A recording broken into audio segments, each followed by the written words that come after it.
Well, hello, YouTube. Welcome to another edition of the Breakfast Club. I'm Got That Funk. That's Sue, Angel Rider. Oh, Hey.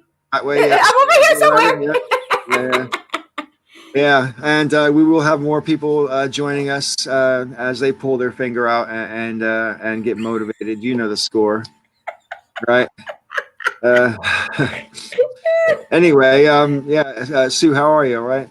I'm doing actually pretty good. I decided to take like a weekend off last week because you do, and I actually read an article about this. You do get to the point where you get burnt out from doing all the online, the Zoom and whatnot. And it was actually nice to just take that break for myself, to kick back, relax a little bit.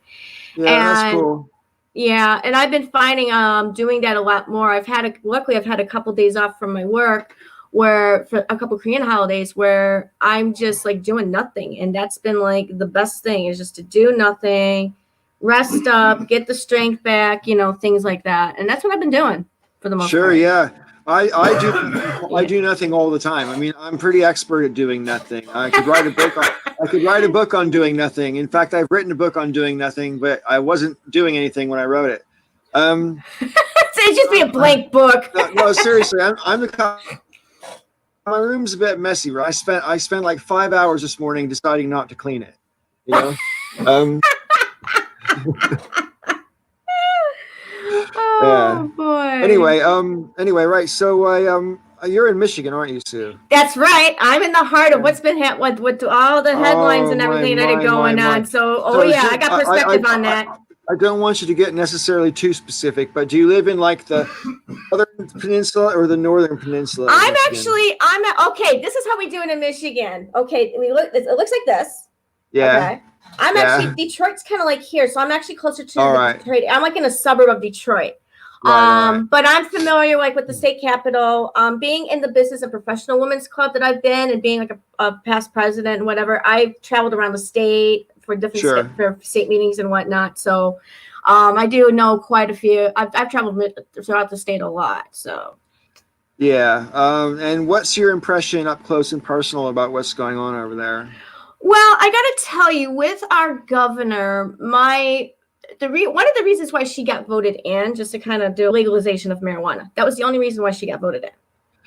Don't you the complete prick that was governor before her? That too. That's the second reason why. And he was I have to tell you something. He basically did nothing. And she's the type of person. Surely the water crisis is all on him. Yes, it is. It is. He did not do a good job. Absolutely. 100%. But with Gretchen Whitmer, when she makes a decision, she kind of does a knee-jerk reaction, and then she kind of backtracks a little bit. Well, that's Democrat. Yeah, well, she's done it with the vape. We were one of the first states that actually banned the flavored e-cigs, or the flavors in e-cigs, until it got overturned by the courts. Right.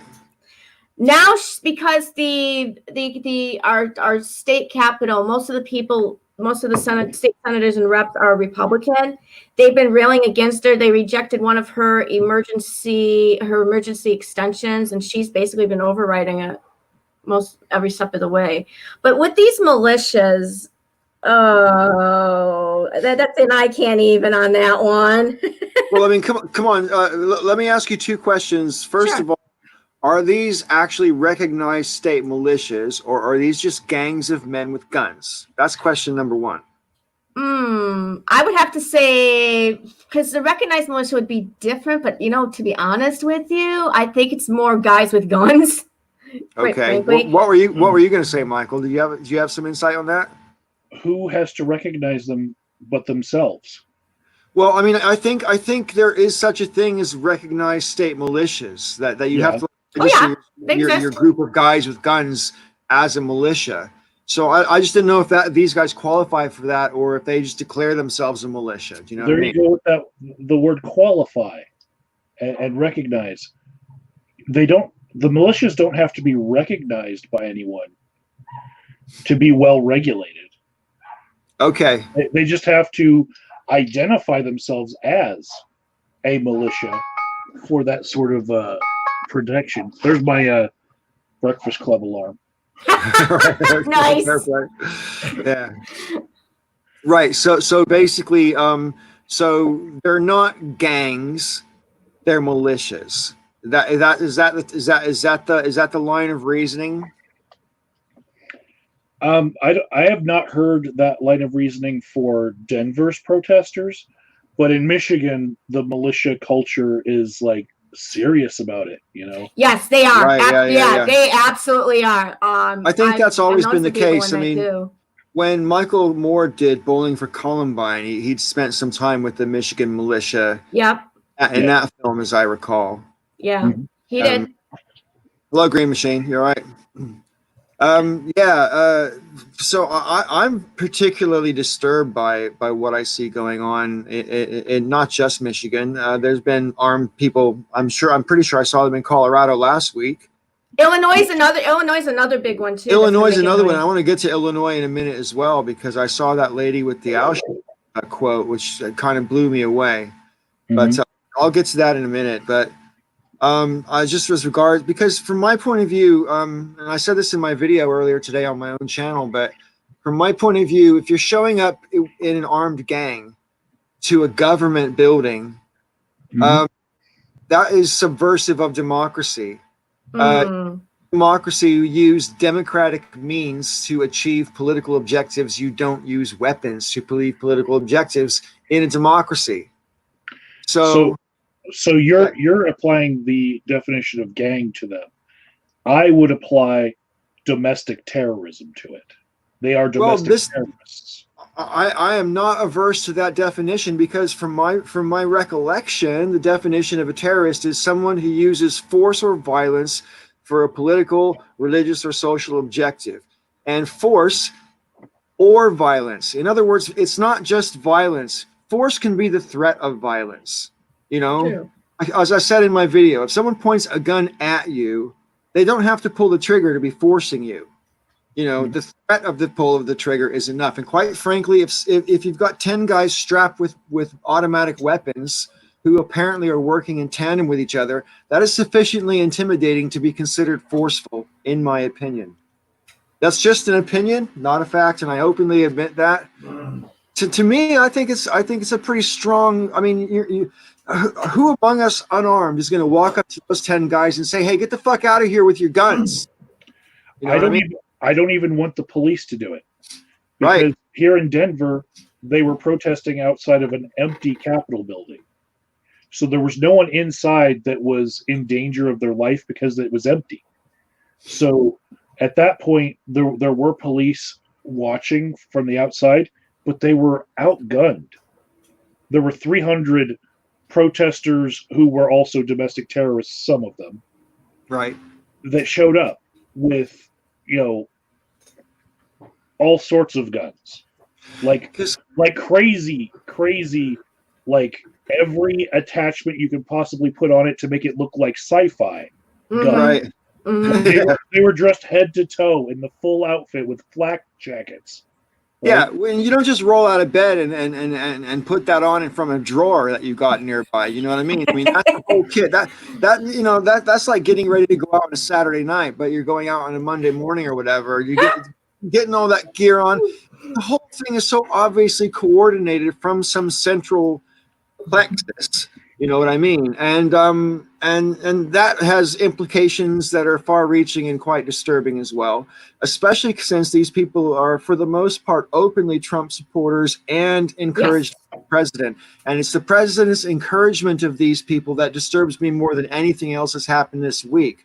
Because from my point of view, and I said this in a tweet that I know you saw, Michael, but from my point of view, it doesn't really matter what the party of the president is.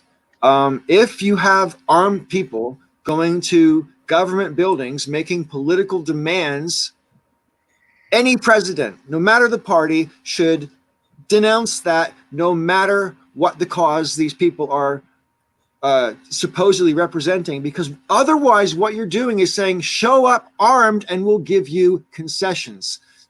Trump basically argued in his tweet to concede to terrorists. That's what he said. Sit down and talk to these people. Make a deal. Oh, so they show up with guns and you want to fucking talk. Is that it?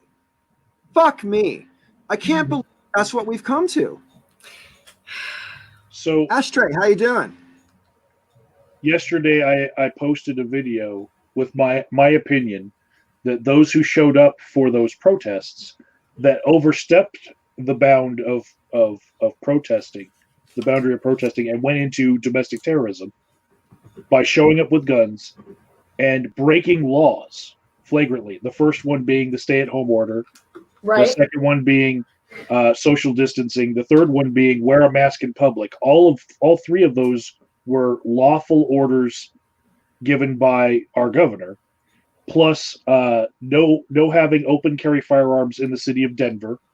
The rest of Colorado is open carry. The city of Denver is not. Right. No having loaded rifles in the city of Denver. And there was a video of somebody, he was going to share his rifle with someone else, and he cleared the chamber, and a bullet flew out. Right. So that guy is like on video caught. He needs to be charged with that because it's proven loaded. Yeah, sure. The rest of them could have been like, are there any bullets in that first clip? Maybe, maybe not. Maybe they'd have to take it out and put the other clip in, and that's within the bounds of that law. But they're breaking so many laws. But yeah, if they get charged with two, if they get charged with two, the second will become a felony. Any of those gun laws, right? Felons in my state can't own guns. Yeah. So, so what I'm arguing is what you're saying is that it should be a deterrent so that they follow the law.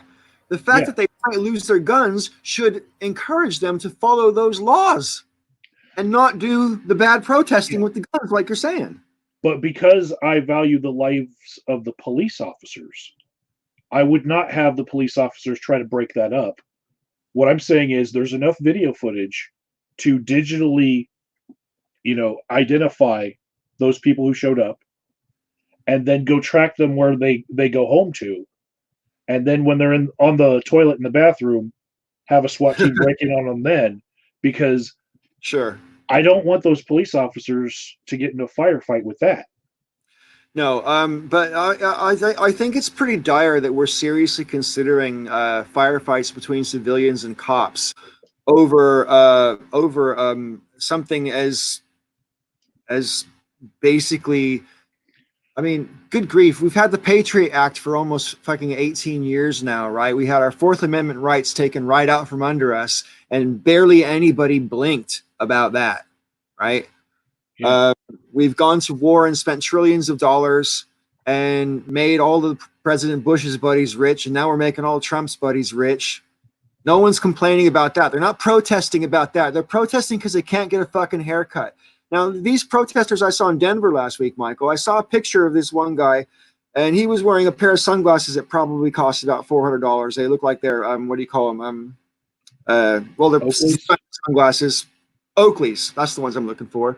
Yeah. Wearing a pair of Oakleys. He had a fucking rifle that was minimum $2,500 with a scope that had to be about $1,000 on it, right?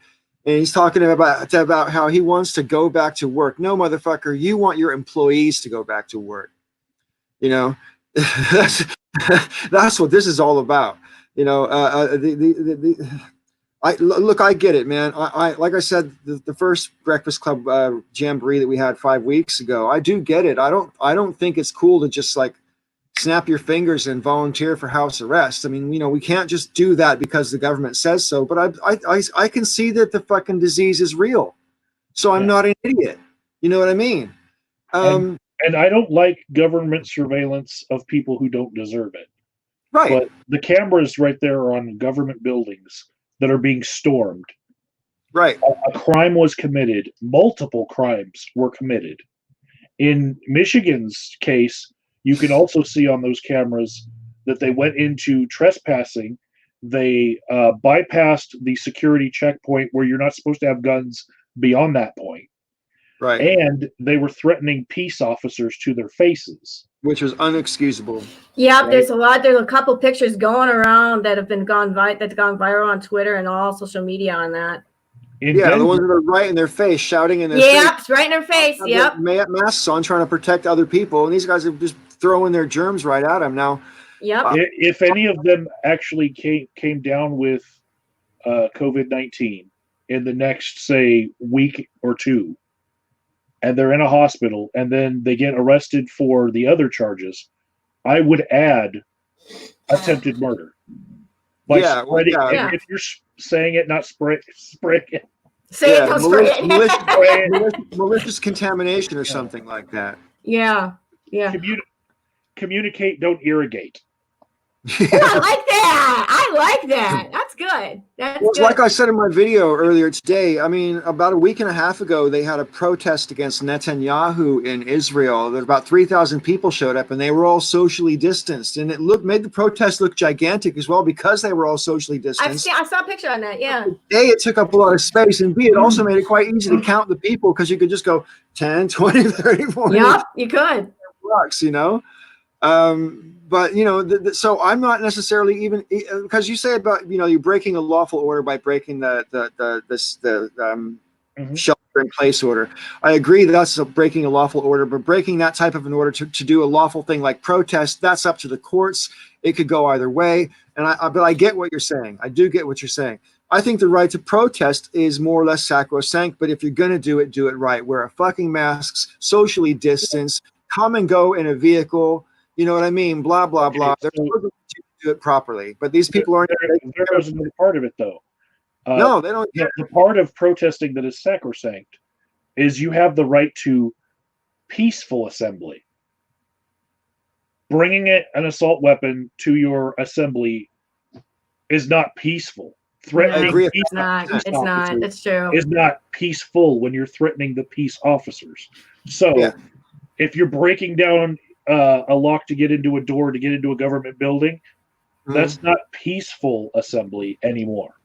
I agree. And the way to easily explain this to someone who's sort of saying that, if you're not sort of, threateningly brandishing your weapon, if you just holstered it or slung it or whatever, that you're still peacefully protesting. I've heard this argument before, to which my counter argument is, if I've got a glass bottle of gasoline and a rag that's burning, but I don't throw the bottle,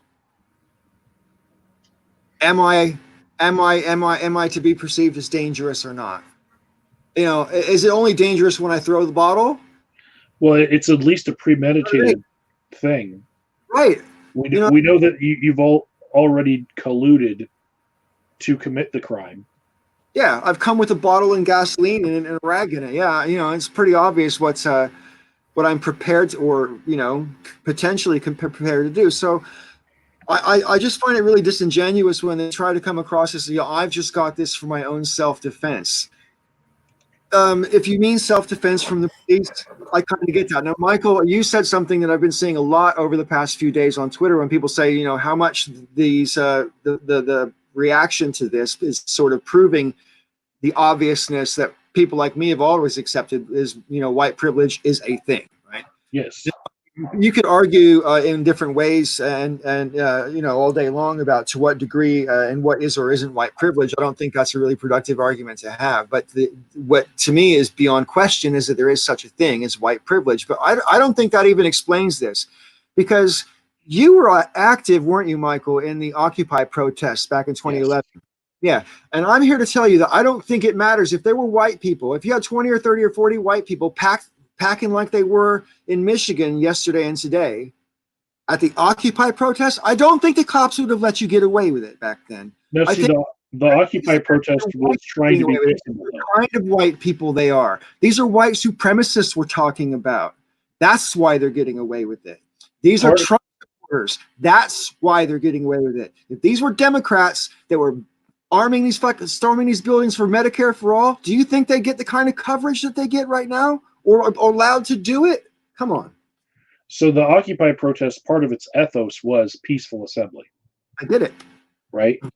And so they would never have done that. But I think a better parallel to this is the Black Lives Matter movement, because when protests happened there with black men marching with all sorts of other people as allies, those protests sometimes got put down where the police showed up with armored vehicles. Right. There were no armored vehicles that showed up to Denver for those 300 guys. They would have been considered, an escalation. It would have been. And the cops that did show up, they were kind of mingling with the people there, and some were like off on the corners and just watching it, like, do your thing, and when you peter off on your own, then we'll like resecure the Capitol building. Sure. But we're not going to get into it with you as far as firefight. Go ahead, do your thing. And there you could make a strong argument that that's prudent and stuff like that, but it does really show the difference in the way the policing is done in America. And as far as that matters, it really matters a hell of a lot. I mean, the bottom line is, Tamir Rice was 12 years old playing with a toy gun. He was shot in less than 2 seconds because he was deemed sufficiently dangerous to be seen as a threat. So that's the standard for one community, and another community gets this. And I don't think that you can argue anything. It's not, to me, it's not just white privilege isn't enough. It's white supremacy that's being rewarded here, and that goes back to what I wanted to talk about, what Sue mentioned a minute ago about the in Chicago. There was that one lady holding up the sign with a quote from the gate of Auschwitz, which was translated from German and says, "Work sets you free," or something like that. And so that would be what the Jews saw when they were marched into Auschwitz. Obviously thinking maybe perhaps that they were going to be slave workers, and it turned out they were just marching to their own execution. Hey, BrayTube, how you doing? But anyway, so like this lady had this sign, and she's got the audacity to go, "No, I'm not a Nazi." Yeah. Well, why are you using that sign then? Justify that sign by any other means. I don't think it can be done. I don't think there is a justification for having that sign. Work sets you free. Oh, you want to go back to work that bad that you're willing to quote the Nazis? And then claim it has nothing to do with the Nazis?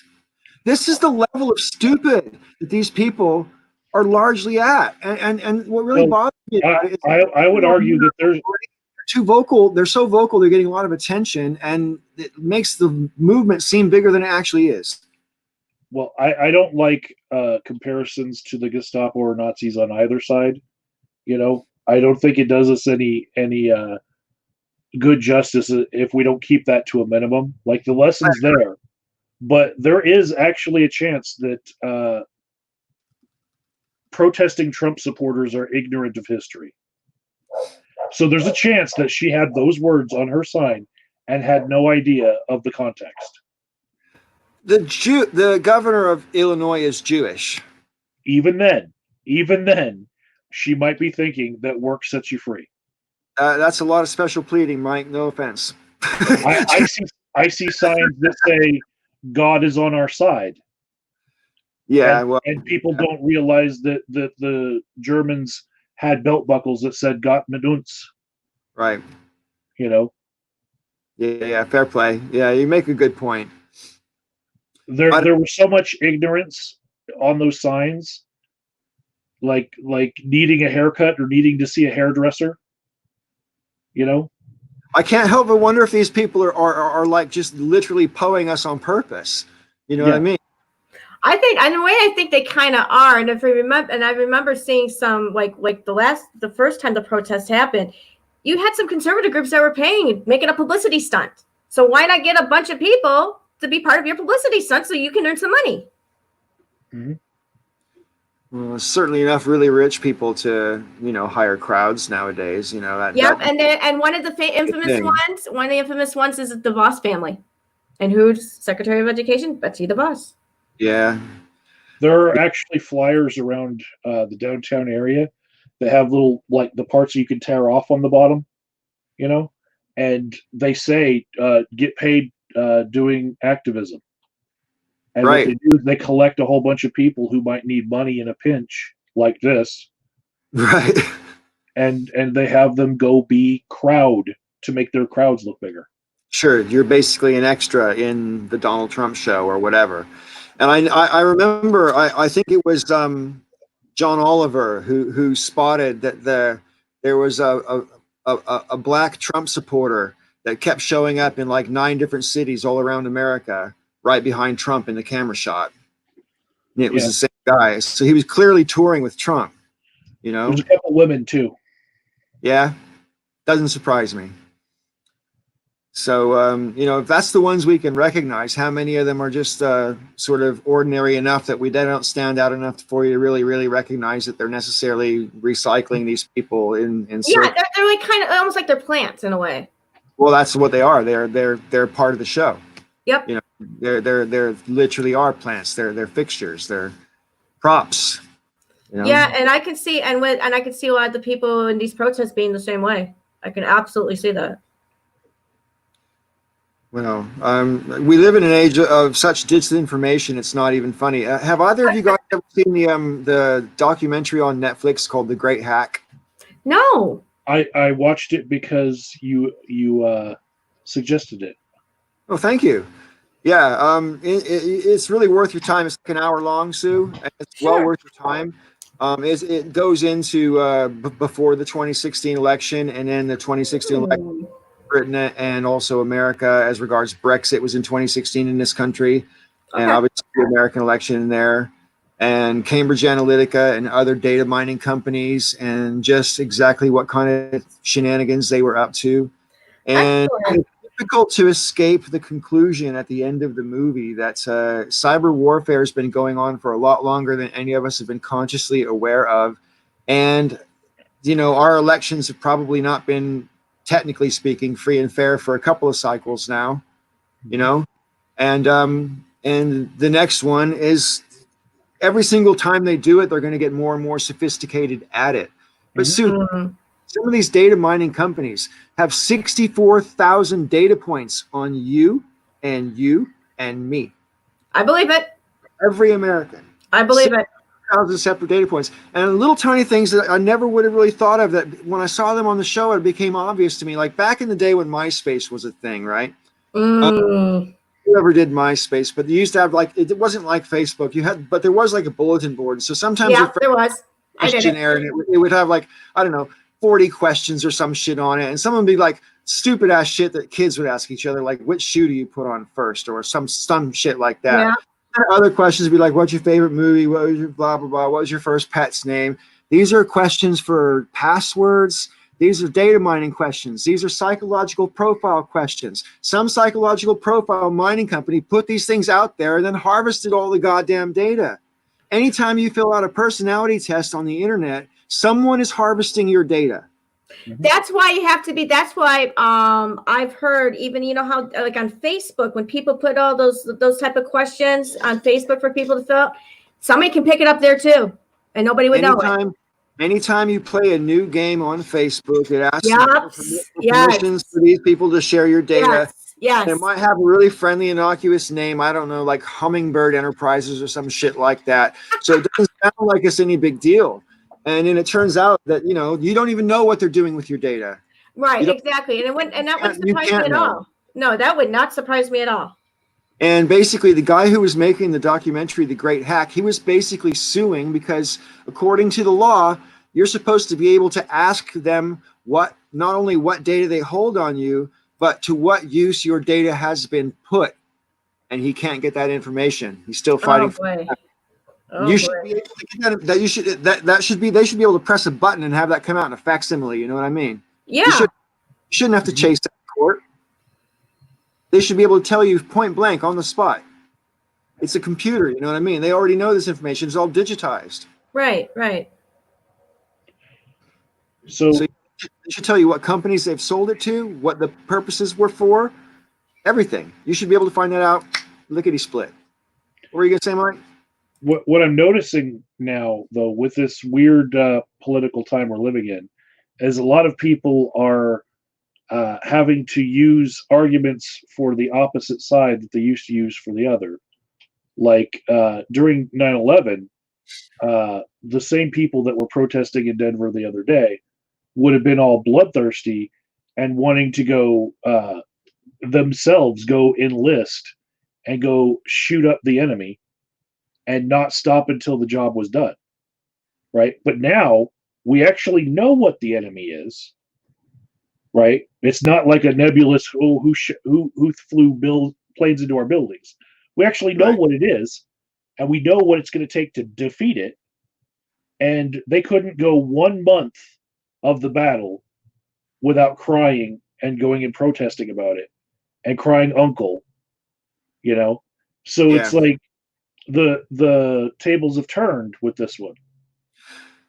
Well, the level of entitlement that is sort of self-evident in a lot of people's attitudes is shocking to me and quite disappointing, I've got to say. I actually kind of, at the beginning of this whole thing, I was pretty optimistic, and I think the progression of the conversations we've had over the past few weeks here on the Breakfast Club, you've been able to see the sort of the mood shift throughout the conversations, and I think that's just indicative of what everyone's going through. And like I said on my video earlier today, I mean, I can fully appreciate being bored out of your mind and finding staying at home tedious and all that kind of stuff. But quite frankly, it's not a hardship compared to war or extreme poverty. Now, the people who are going to experience poverty from this, they're mad, but they're mad at the wrong people. I said this last week, and I'll say it again this week. If you're going to protest someone, protest the fact that Congress hasn't given you the money that they should have been giving you. I mean, they knew before April's rent was due that they should have had a national rent holiday for like 3 months, but they didn't do it in time for April. Then they said, okay, we've got a month now to get it ready for May. Fucking nada. And then in the meantime, they've passed like 3 more stimulus bills. And how much money have they given away to corporations now? Is it like $7 trillion or whatever? Meanwhile, they're giving like $2 trillion or less to the people who need it. And like I say every time, if you give the money to the people, it will go through the economy because it doesn't have anywhere else to go. Right, exactly. I mean, and I remember keeping up with that. It's like, oh gosh, it's all. I wonder, and one of my thoughts is, I wonder if we didn't have this big election year like we do you think they would do things differently? That's always the case. Yeah, definitely. A lot of the reason it's the same. This is going to sound like a really funky comparison, but bear with me for a second. It's just like football games, An awful lot of the reason that they play the way they play is because the rules are what they are. Back in the 70s, when the rules were different, the strategies for playing football had to be different because the rules were different, that kind of thing. And it's the same. Right. I think the same thing with politics now. Mm-hmm. Yeah. I just want to say what Green Machine was saying here about the AOD points out the good indicator these protesters are AstroTurf. I mean, it's my opinion that they're all AstroTurf, Mm-hmm. That to me that's the whole name of the game. They're put out there to try to create a movement. And I don't think it's organic. Like I say, I think they're tapping into genuine frustrations. And I understand the frustrations, It's not volunteering for house arrest. It's not comfortable not knowing if or when your job is going to be normal again, and if or when you're going to be able to enjoy the sunshine, something that should be so simple. Quite frankly, though, I think you could do that in your backyard if you have one. Right, or a balcony or something, because I do that. Right. So as far as being called entitled, in arguments about this, I've actually been called entitled coming from a more left perspective. And I think that there's a whole bunch of things like who's morally right and who's actually the Nazi, who's entitled. These things will come up in these discussions. And I can tell you that strangely, just like BrayTube is saying in the comments, never has so little been asked of so many. How big of a horrible punishment is it to stay home, take an extended vacation, play Xbox or PlayStation, watch Netflix, and read books with your kids. And that's how you save your country now. That's how you be a hero is stay home. But the government has not. The problem is the government hasn't enabled people to do that. They've asked us to do it and then not enabled them to do it. And I think people wouldn't be so angsty if they didn't have this uncertainty that they're staring at.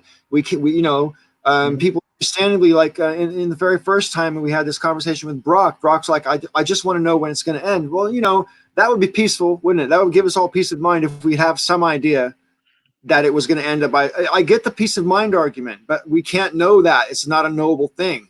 It's not like Christmas or Halloween. You can't just pick a day, yeah. And the other, but if the government, I put this one on Congress really, and to a certain degree, largely also on the Democrats in the House, because they could have been using their power in a more constructive way to help the masses, and they just have not been doing that adequately. And I find it really frustrating, and it just kind of reinforces all the kind of things that the Bernie bros say about how the corporate Dems are sold out and blah, blah, blah. And it just doesn't bode well for any of us. And it puts Americans in a position where it's going to force them back into work, force them to risk their own health and the health of everybody else, have a worse kickback come the fall, risk not being able to have elections because we'll be in the middle of a bad lockdown, et cetera, et cetera, et cetera. Calling back to what you said about the guy who had basically the $5,000 rig of a gun, and it's probably that he wants his employees to get back to work, not him to get back to work, because he obviously had enough money to afford that gun, right? Along with the sunglasses and the nice car and everything. I'm feeling entitled in that I had enough of contract work that when I had one contractor position that I worked for, the agency that I worked for was being unethical in these times, and I was able to quit and say I'm not going to have anything to do with that. I'll just focus on my other work. Right? It cost me about $600 a month. Yeah, right? That's a good change, or a good chunk of change for a lot of people, right? Sure. And yet, in these times, by staying at home and working from home, telehealth, even losing $600 a month out of my pay by making that decision, somehow my checking account is rising. And the two biggest factors there, the number one is I'm not eating out. Right. Mm-hmm. And a lot of people right now are figuring out that they can cook at home and save a lot of money. Mm-hmm. Right. And so even when this lockdown is over completely, the economy is not going back to where it was, because people realize how much money they can save. And the culture will change because it had to for a while, and it's going to stick. We're not rebounding back to this spend. Yeah, no, I would definitely agree with that, because I do a lot more stay at home, eating, cooking. Once in a while, maybe get something if I get tired of it. But otherwise, yeah. Or you have more people who are getting more self-sufficient, the gardening, growing vegetables. There's a lot more people doing that now too. The second thing that is making my checkbook go up is no commute. Right. Yeah. And that gas that I was burning out of my car by driving an hour to get to work and an hour back, that's back in my checkbook. And so those two things right there, people are going to all of a sudden realize, wait, my job could actually be from home. All of those meetings could have actually been emails. Holy shit. So there are people very much afraid that the way that they did business before is not going to be there if people get too much of a taste for this. Right. That is true. And I've done work at home for like a long time. I'm like I've done freelance writing and all that stuff from home. I've worked in the ESL teaching that I do. I've done about like 6.5, 7 years, and it's like been nothing to me. So, but I can see how other people are kind of like not used to it, and how they freaked out right at the beginning. And it's like, it's nothing. I mean, if you just make your schedule, or you create a schedule, or and that's the benefit with me having an actual schedule that I could follow, because then I can at least be on some sort of a timeline. I think what you were just saying a minute ago, Michael, as well, is kind of actually admitted by the politicians. I mean, this is an institutionalized philosophy. Lindsey Graham and others were basically saying, oh, you can't give these poor people too much money, or you can't give them universal basic income ongoing, because they won't want to work if they're not starving. Basically, if they make too much money, never mind giving all the rich people too much money. We can do that. We don't have to feel bad about that, because they're used to having too much money. But these poor people aren't used to it. And if we get them used to it, they won't settle for their shit wages anymore. You won't settle for your shit. And this is, they basically admit that they want people to suffer. They admit that they want it to be hard for these people. This is basically like a caste system where you've got the untouchables at the bottom, who you don't necessarily think of them as lower human beings, but you think of them as you don't want them to rise out of their situation. You want them to be exploitable. I mean, that seems to be, they seem to be openly wanting to be able to exploit people, and not pretending otherwise. You know what I mean? And I find it obscene, really. I can say this because it's not my own channel. Should the world try to go back to the way it was completely, I'll quit my job and just go telehealth. I'll find some other agency, because I've now learned that it's completely possible and completely doable. I don't suffer that much from it. It puts 2 hours of what used to be commute time back into my day that I'm putting to good use. It saves me money. I'm more present for my own family. I'm cooking for myself, which is healthier. So I don't want to go back. Right. I've been waiting for this opportunity. Well, I mean, it's a good attitude to have in general in life, to look at things that happen as opportunities to learn and to grow and to, I think that's really cool that you've that's basically what's happening for you. I think it's awesome.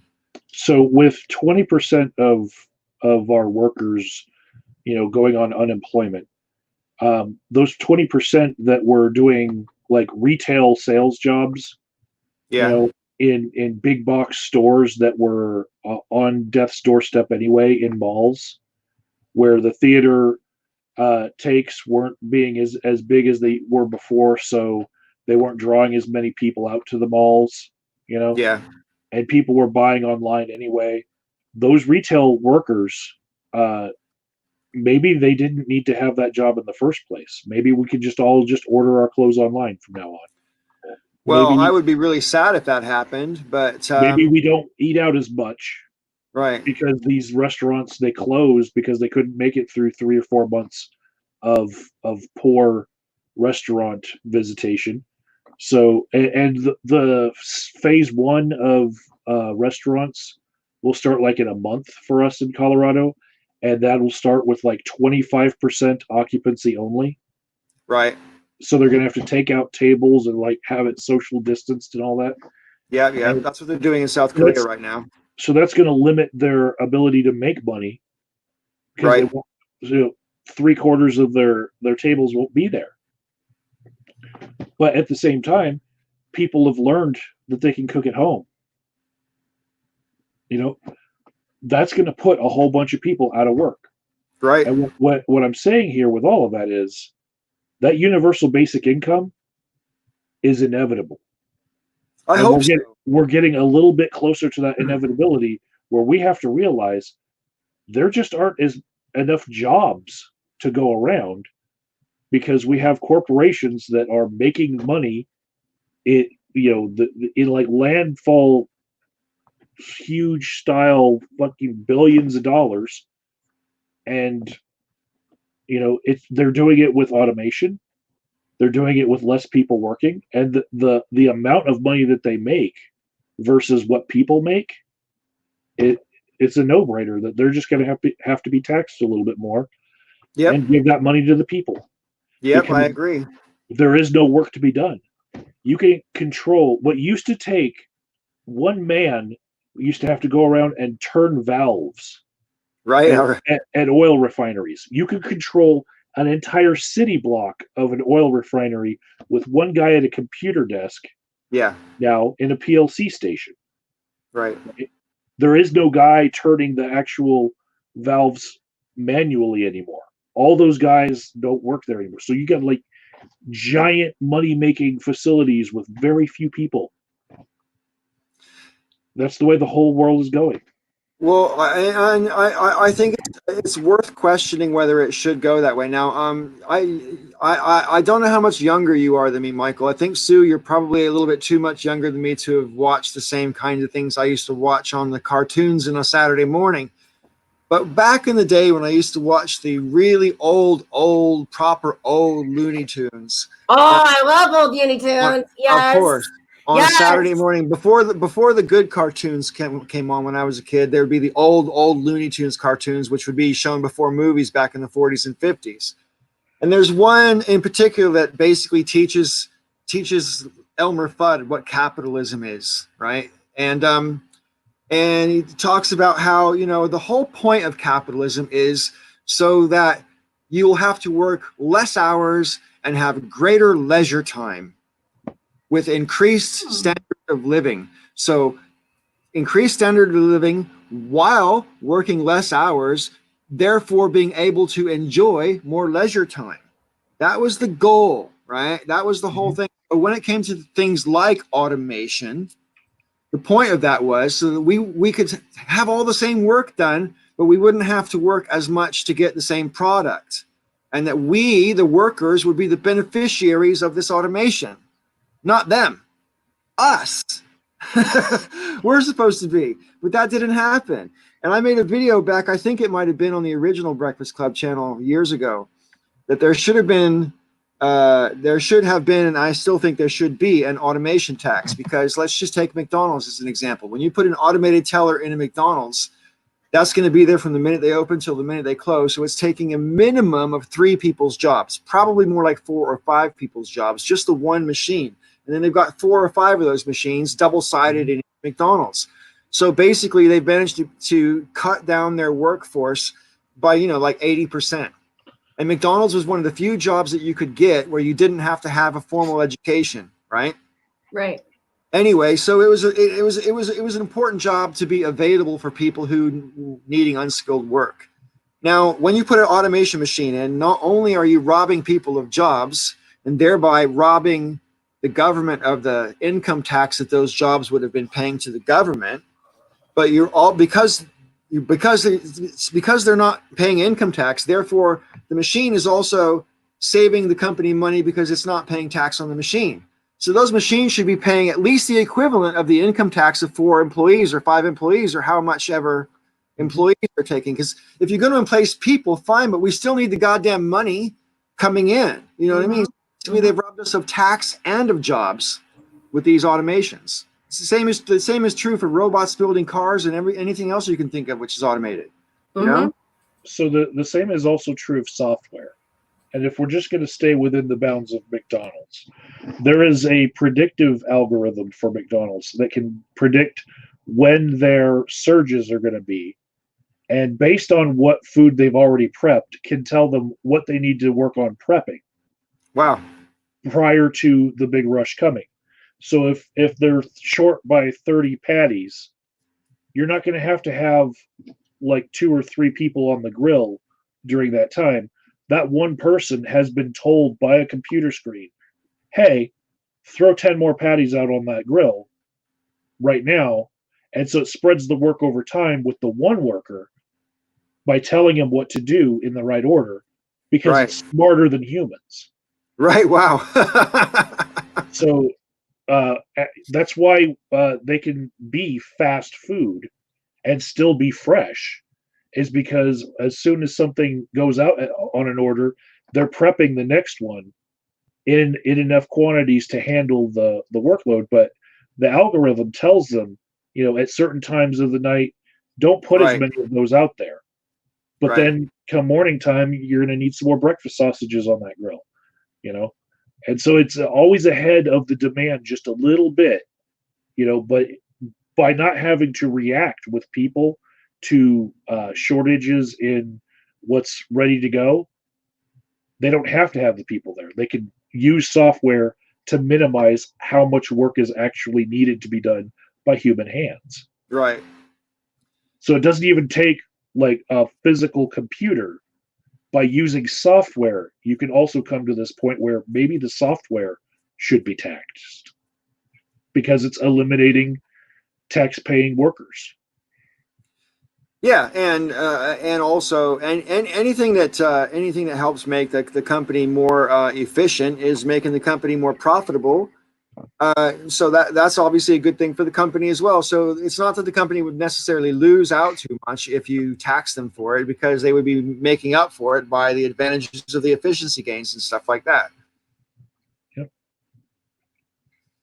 So we need to shift our tax code.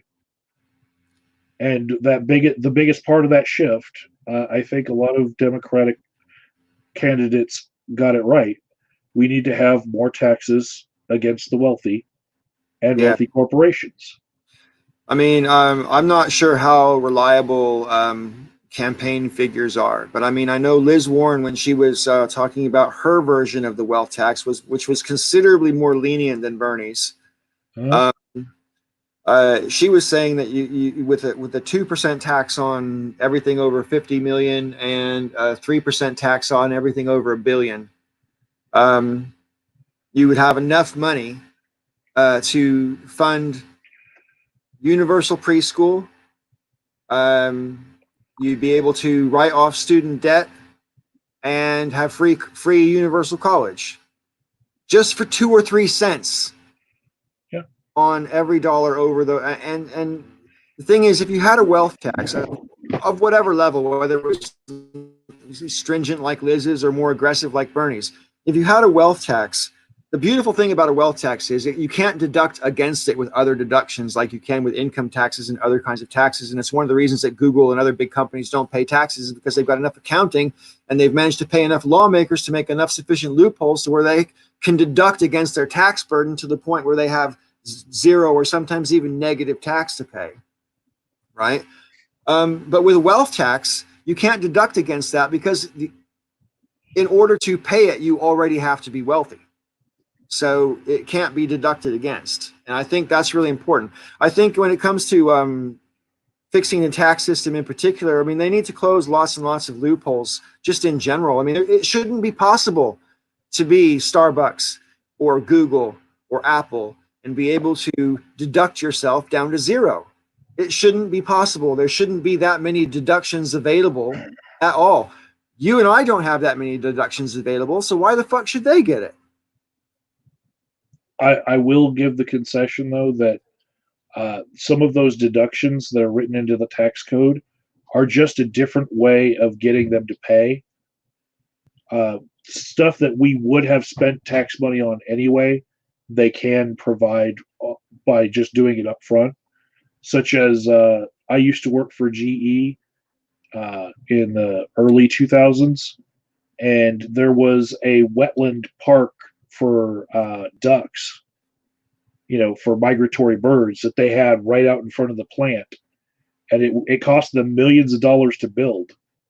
And they were getting tax subsidies for having this giant duck sanctuary, and, if they were not given that tax deduction, they would never have built it. And the government might have had to step in and build a sanctuary for the migratory birds. Some of that spending, some of those tax deductions are there because it's just a different way for us to get them to basically put up the money on the front end. I see what you're saying. Yeah. Just yeah. But most of the deductions, if you look at them, it's nothing that we would have spent tax money on to do. Well, I mean, from my point of view, the offshore holdings is a thing, and it's not just in America. Lots of companies have offshore tax loopholes, right? Mm-hmm. Offshore literally means on any island, right? And so that's why, I mean, the Cayman Islands are famous for being an offshore tax haven, and there's certain addresses in the Cayman Islands that have like 16,000 different companies to one address and stupid shit like that, I'm sure if you have a legitimate address in the Cayman Islands, your address alone is worth millions of dollars, just because you can rent it out to people to register their companies at. And there's no excuse for having those types of loopholes. When you take money, you or me, if we had say you had $10 million in the bank and it's your money, you should have the right to go to the bank with a briefcase, say, I want my cash, warn them first so they can get the cash for you, obviously, and then have the cash, put it in your briefcase, and then take it on a plane and go to Mexico or wherever you want to go with your cash. You should be able to do that, but you know what? You can't. But they can put it in the Cayman Islands or in Switzerland or wherever else they want to put it. If it's a tax haven, they can do it. You're not supposed to do it. You're not supposed to take money out of the country, both for tax purposes and also for inflationary purposes, because when you're taking money out of the country, you're depleting money supply, and that fucks up with the inflation and stuff. So funny thing is, Joe Biden's actually making arguments about that in his campaign speeches, that there shouldn't be that sort of thing going on, these tax havens. Right. And yet, for decades of his career, he was the senator from a state that is basically the tax shelter state in America. You know, because they don't have some taxes in Delaware, don't they? I mean, they like literally don't have a lot of taxes that other states have. And that's why there's a lot of corporations who have their headquarters in Delaware. Yeah. So they're getting around having the states that they actually perform their business in tax them at their rates because they're a Delaware corporation. So right. he was basically he didn't do anything for the decades that he was senator in Delaware to tear it down from within, but now he's having a problem with other countries doing that to us. Yeah. So since we're on the subject of Joe Biden and the whole Tara Reade allegations have been getting more traction in the media, I'm interested in both of your takes on that. Sue, as the representative of the female species, representative, really, in tonight's program, yeah.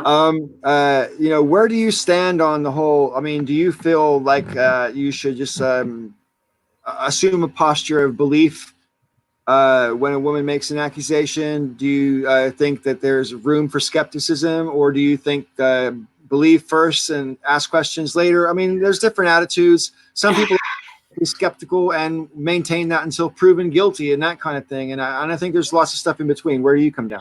Well, this is kind of going like back to like a Me Too movement type of idea, right, too. I mean, that's what I think of here. And for me, to be honest with you, I'm a skeptical type as it is. So I want to see more facts. I want to see more facts, really. I'm more skeptical about it. I haven't really kept up with it, to be honest with you, to really give an opinion. But based on what I've seen in past history, I mean, I'm thinking of like, other people who have been in like Bill Cosby and Weinstein and all those others. And I think I'm skeptical until I see something that proves that maybe there's something going on. Now, I thought I heard something that there was another witness or somebody else that has come forward recently. I thought I saw something on that. There are people that she spoke to contemporaneously closer to the time that it happened that have come forward and said, yeah, she mentioned it to me back in the day or whatever. And I guess there's a call that her mother made to Larry King Live, which someone's digging up or whatever. Yeah. I've actually seen that clip, so I have no opinion about it. What's your thoughts about this, Michael? There's more evidence for Tara Reade's claims than there were for that other woman, Christine Blasey Ford. Christine Blasey Ford. And for Christine Blasey Ford, when they said listen and believe, they meant believe. Right. Now that it's their guy, all of a sudden it's listen, and then New York Times did an investigation, and so now we believe Joe Biden, right? Not the accuser, right? Yeah, and that's the thing. That's the thing that it's so hard to judge sometimes because it does switch like that. That's a very good point, and I would agree with that. Now, I absolutely agree that you cannot, put someone in jail without having them have a day in court. Yeah, agreed. Absolutely. And so forth, and have both sides put together in as close to, an equal way as possible. Everyone gets an equal chance to put their case forward to the same people who are going to come to a conclusive judgment as a group, right? Mm-hmm. Yeah, agreed. And court is obviously the right place for this kind of thing. I personally think, and I understand why people object to what I'm about to say, but I personally think that if it comes to an accusation of something as serious as, for example, kitty fiddling, or in this instance, sexual assault of an adult by an adult to another adult, charges like that are so serious and have such serious implications that, quite frankly, until you have that day in court, I don't think either name of either party really should be in the public domain. And I feel that way about private citizens. And I think it's harder to make the argument for public figures. It's really hard to make that argument, especially for politicians. Having said that, I think the laws, to mean anything, should be equal for everybody, including politicians, Sure. to a pretty high degree. But they should be held to a higher standard of following the laws since they make the laws. There's that argument as well. Mm-hmm. So, but here's the thing. Here's where I come down. Like, I'm almost 58 years old, so I've been around the sun quite a few times. And my entire life, I've been a guy. So I spent a lot of time talking to guys about chicks and seeing how guys talk about chicks, right? I've seen a lot of the ways that certain men behave around women. I know that throughout the course of my life, especially when I was a young man, my behavior towards women was less than exemplary myself. I never did anything outrageous or illegal or anything like that. But, you know, I patted women on the butt and thought it was funny, that kind of thing. You know, that's where I was at when I was in my young 20s. And like, so I think none of us are like completely like whiter than white when it comes to, because social mores have changed over the decades. And I think that's important to remember. Having said that, I'm pretty sure it's never been okay to press them up against the wall and put your fingers on their genitals without their knowledge or consent. I'm pretty sure that's never been okay, regardless of the decade. Now, here's the thing about Joe Biden. Joe Biden ran for president. This is his third run for president. The first time he ran for president, he had to quit because he was basically caught out lying and for plagiarism, right? So he had to dump out. Then in this presidential campaign run, let's forget about 2008. In this campaign presidential run, he got caught lying about going to see Nelson Mandela and about marching in the civil rights marches. And we're supposed to believe, just as a matter of just because it's Joe, that, oh, he says he didn't do it, so okay, it's his character's beyond reproach. I mean, motherfucker just lied to us twice about some pretty serious historical shit, and we're supposed to just shrug it off. And we're supposed to look at all the footage of him fondling girls' hairs and putting his hands on their shoulders and right here next to their fucking chests and stuff when they're like 10, and we're supposed to shrug it off and then not believe that he might be the kind of guy 35 years ago who might have thought, hey, I think this chick likes me, I'm going to find out. Because that's how some guys find out. They get a little forward and see how you react to it. If you go, then they go. And if you don't, then they won't. Lots of guys have been like that. I'm not saying it's okay. I've just been in the real world. I've seen it. So, you know, I find it so easy to believe that I don't need it to be proven. Having said that, I think if you shouldn't ruin the guy's career over it, but the guy's at the end of his career anyway. He is, you know what I mean? And frankly, I don't think you can say to the not just the American public, but to the whole world, we'd rather have this guy because he's only committed sexual assault 1 or 2 times that we know about, whereas this guy's done it like 3 or 4 dozen, you know? I don't think you can make the argument that we want someone who's less of a womanizer than Trump. Everyone is less of a womanizer than Trump. Boy, that's 2 facts. But getting onto your point though, I want to kind of like go with that train of thought. I think especially for victims of sexual assault, either on either side, they are definitely super sensitive to that, like way super sensitive to that. And so they are calling for the rooftop. They're probably screaming from the rooftops right now. You know, you got charges, guy. Let's go after him. You know, I could see that. And I know people personally who have been raped, sexual assaulted. You know, I've had it where in my personal case where I've had those unwanted advances. But I'm the type of person, you know, I've taken enough self-defense courses to know it's all in your mind. And so once you know what their game is, you can basically kind of say, get the hell out of here. So hopefully you can see it coming in time to diffuse it before it gets too yeah, and that's the trick. I actually had a situation like that. Well, I mean, some guys don't give you that much choice, but I mean, fair enough. That's true. That is no conversation. That's for a different video. Yeah.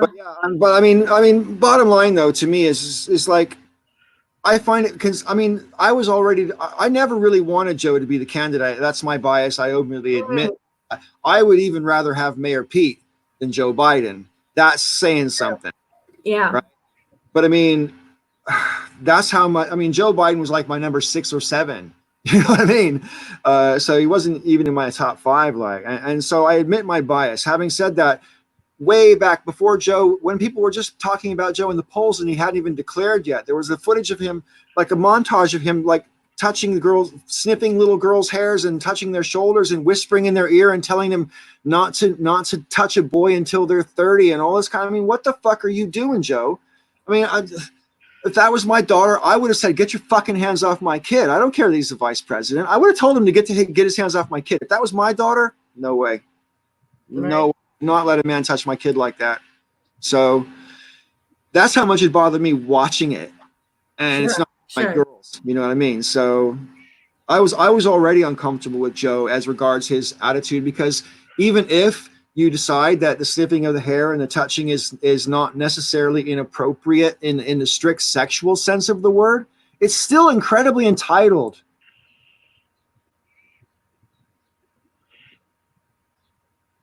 And I couldn't explain it away culturally, because he was the senator in Delaware. You know, I've got family that hug a lot more than the rest of my family. My family in Louisiana are very, very touchy people. Sure. And me coming from other parts of the country and living there with them for a while, it was awkward for me, because I don't hug that much.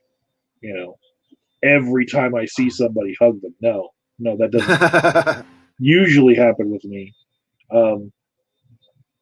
But also when I saw just pictures of how he was touching these young girls in public on stages and stuff, my first thought was, well, it's probably taken out of context, so I should go look at the original context. And when I saw the original context, I did not feel better. No. Like those things are for real. Like, and that's what really set bad with me. Was my initial feeling was, well, it's, given our day and age, those are just clipped out little parts of the video that are just taken at the worst possible time with the worst possible facial expression. That's like a transitional expression. No, those girls did not want to be touched. And it's on their faces the whole time. Some of them, it's blatantly obvious that they don't like what's happening to them, and that's why it's more disturbing to me. And there's one of these 2 Chinese American girls, and they're looking at each other like, "Oh my God, should I run?" You know what I mean? And you can just feel it on their faces, and they don't know what they're going to do. And oh God, like I say, if that was my kid, I would have a freak out. Braytube says, guilty of assault or not, Biden's a disaster. Unfortunately, a 2-party system makes for a 2-horse race, and who can pick between 2 tired old horses? That's good. Yeah. Although I have seen Jesse Ventura's thinking of running for the Green Party. I've seen it on Twitter. He's been posting on Twitter about that recently. Yeah, I saw that as well. I don't know if that how much good that'll do. Yeah. Well, you know what? I'm unlike Joe on a previous show. I'm actually resigned to the fact that Trump's going to win again. Yeah, same here. I feel so resigned, and also, if Biden won, all of the differences between Biden and Bernie being lost, I'm not gaining that much more from him winning than Trump winning, except for he's not going to be as much of an embarrassment as a womanizer or the gaffes or how we look on the political stage worldwide. I honestly think if Joe Biden gets the nomination and then afterwards wins the election and then Trump actually steps aside, I think if those 3 things all happen, then Joe Biden probably won't be president for more than a year. And I don't necessarily mean that because of his age. I really mean that more to the point of because he's already sort of signaled that he's basically he wants to make sure his VP pick is ready to go on day 1, and that's always the case when you pick a VP. So the fact that he had to say that out loud kind of set my little red lights going. Sure. And I couldn't help but wonder if he's kind of prepping us for Hey, Rob. I couldn't help but wonder if he was prepping us for, sort of an early departure for personal reasons, for whatever he decided those personal reasons may be. And this is why it's really obviously, it's always important who someone picks for their vice presidential candidate. But I think it would be in Joe's interest, or not for not that matter, not just Joe, but even if Joe doesn't get the nomination, which I still think it remains to be seen. Not because of the votes, but because all these scandals might end up getting the better of Joe.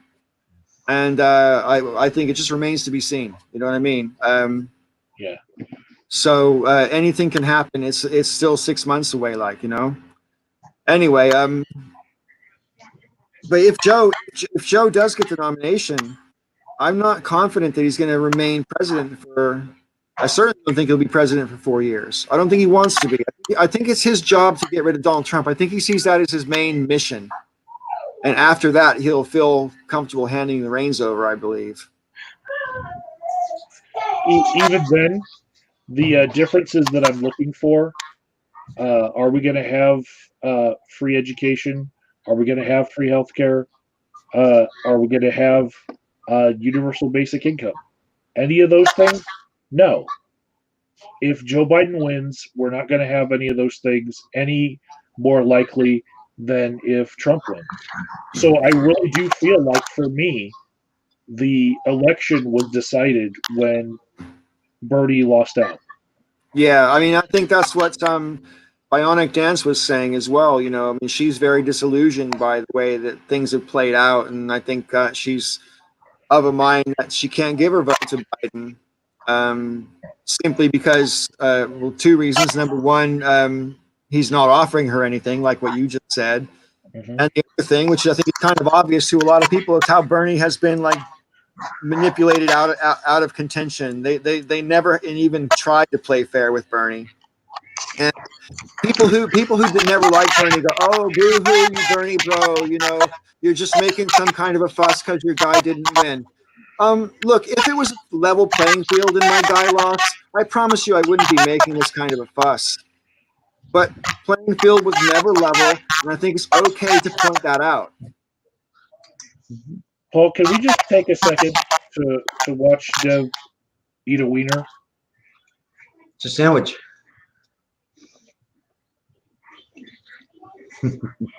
Okay. Wishful thinking, though. You got a little something. Yeah. How you been coping, Rob? All right? I'm sorry?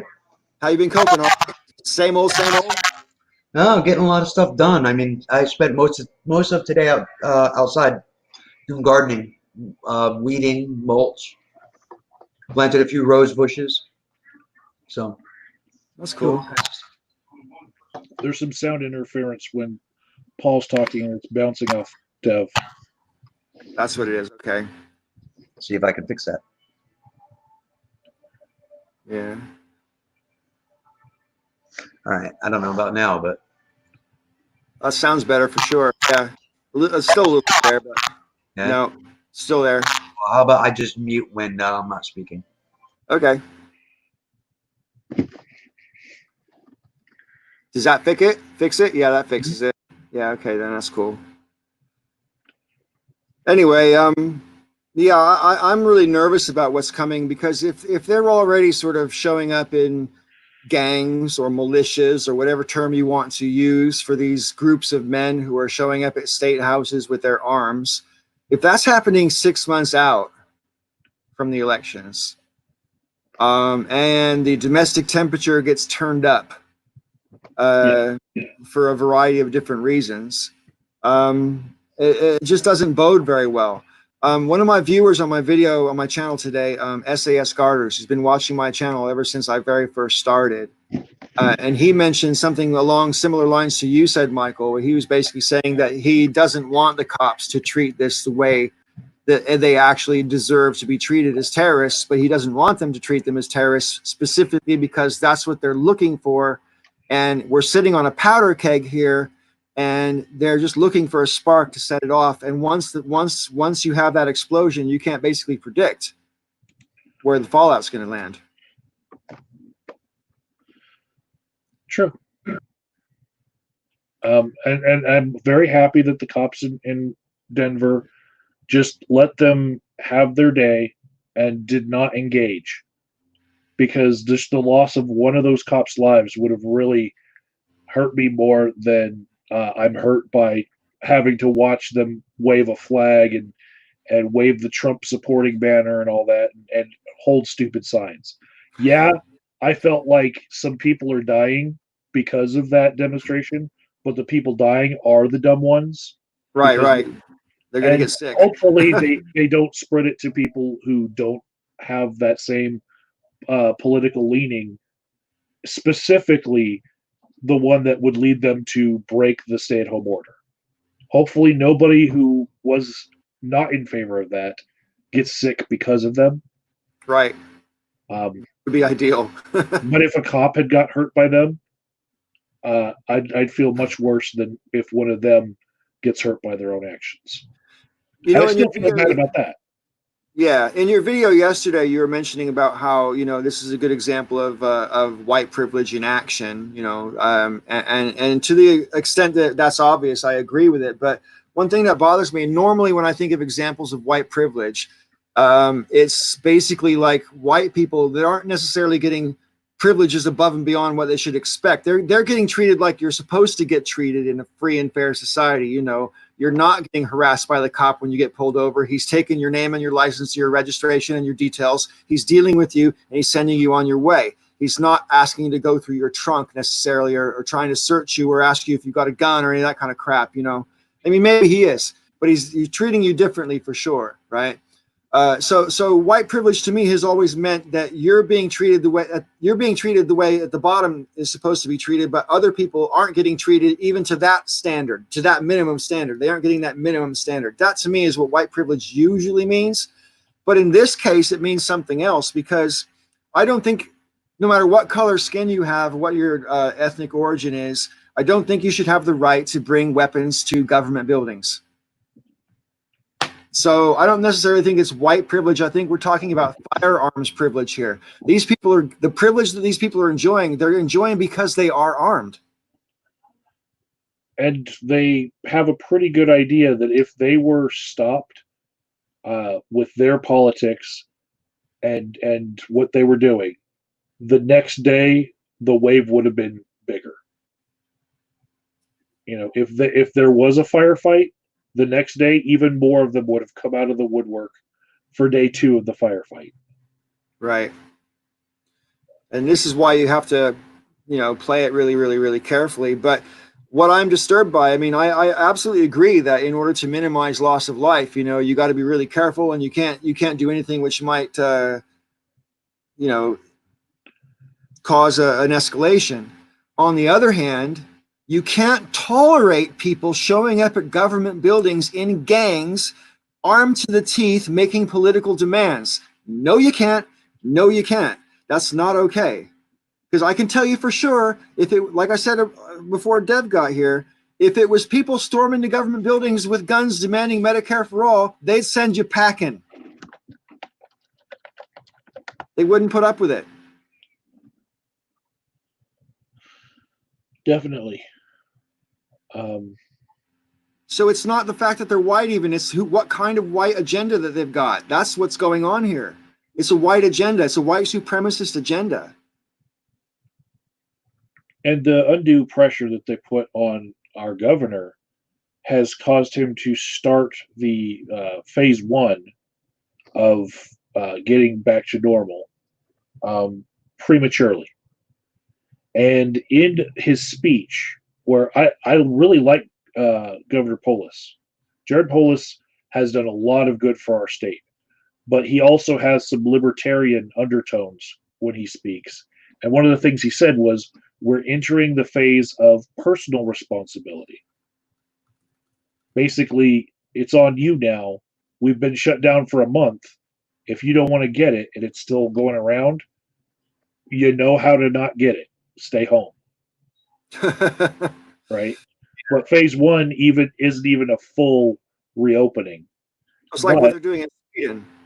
So those who are in support of the protesters, they might ask, how much time is this going to take? When were you ready to let up? And for me, I'll just go with the White House's guidelines of wait till it's declined for 14 days. Yeah, same. Not a one of the states that's reopening has waited for that, for the 14 days of decline. We're hitting it at the peak and just reopening. Right. So more people are going to die because of those protesters influencing when we're going to go into phase one. So then right after that, after he announced that phase one would go into effect for the whole state, Denver's mayor said, wait a second. No, we're not going to do it right now. Wait till May 8th and maybe later because we're special. So at least the island of Denver will be stay at home for until May 8th, even though the rest of the state is kind of trying to reopen against them. And those in Colorado Springs can get haircuts right now. Right. Well, what I find interesting is like as you say, people are going to get sick. It's not if, it's just how many. You know, that's the only question, is how many are going to get sick, and whether or not we're going to have to reintroduce lockdowns and just go through this crashing back and forth cycle, which is going to piss more and more people off to the point where they won't lock down at all the next time there's an order, you know, and then we're just going to end up with like 5,000 people dying every day and just getting used to that. And that'll be our normal because people just don't seem to want to have the discipline. I mentioned a moment ago in Sweden, they haven't done a lockdown in Sweden because they basically have a different culture in Sweden. And the Swedish people are such that you say, listen, if you do A, B, C, and D, and everybody does it all together, we won't have to lock down. And so they're like, oh, okay, great. We'll do that then. Because that will get them what they want. So you tell them how to get what they want, and they're like, okay, we'll do it. So they're doing their social distancing. They've got their seating arrangements at all the public places. They're all completely like arranged for social distancing. They dodge each other on the street. They've got all these rules, the marks on the pavement for staying apart from each other in stores and all this kind of stuff. And everybody follows the rules because they're Swedish, and that's kind of what they do in Sweden, you know? God bless education. Yeah, right. You know, but also they're less dense. Well, yeah, I suppose in Sweden, so they were able to have that also. But in Stockholm, they have 70% less business going on at all the stores, 70% less foot traffic. You know, right. So if you think that reopening right away, we're going to go back to how it was right before the lockdown, no, because people are smart enough to know the more I'm out, the more chance I have to catch it. So they're not going out. So when you reopen your stores, you're just doing so at a loss. Yeah, exactly. And that the thing is that might pertain for years. You know what I mean? I mean, it might be the case because it depends on it. Again, what I don't understand and what's really boggling my mind about what's going on in America right now is everybody at the beginning of the lockdown was bitching about how Trump should have told us earlier because he clearly knew earlier. And Trump was downplaying and downplaying and downplaying. And now he's downplaying coming out. But because it's what they want to hear, they're like, okay, well, Trump's basically saying, you know, we should, you know, we don't have to follow Trump's own directives because he's the one telling us to liberate our state or whatever. You know what I mean? Mm-hmm.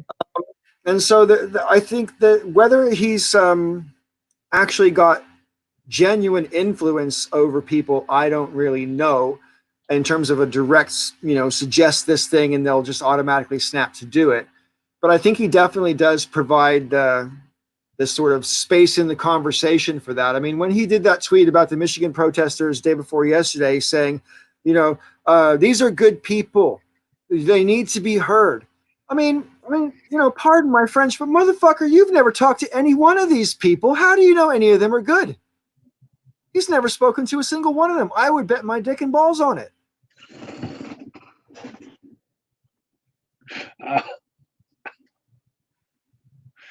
Oh man, I could have taken a punch to my gut easier than that.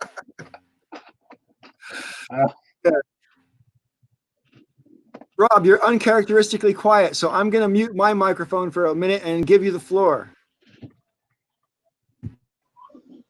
I mean, I've got little guy over here. He's running around screaming, so there's that. And I'm eating a sandwich slowly, but I'm eating it, so I figured I would just listen for now. Although, actually, I was thinking about this. You were talking about privilege and the reopen, and I saw this online. You guys probably saw this too. The reopen protests, all the people demanding to reopen, they don't want to reopen so they can go back to work. They want to reopen so you can go back to work. They've already said it. They want haircuts.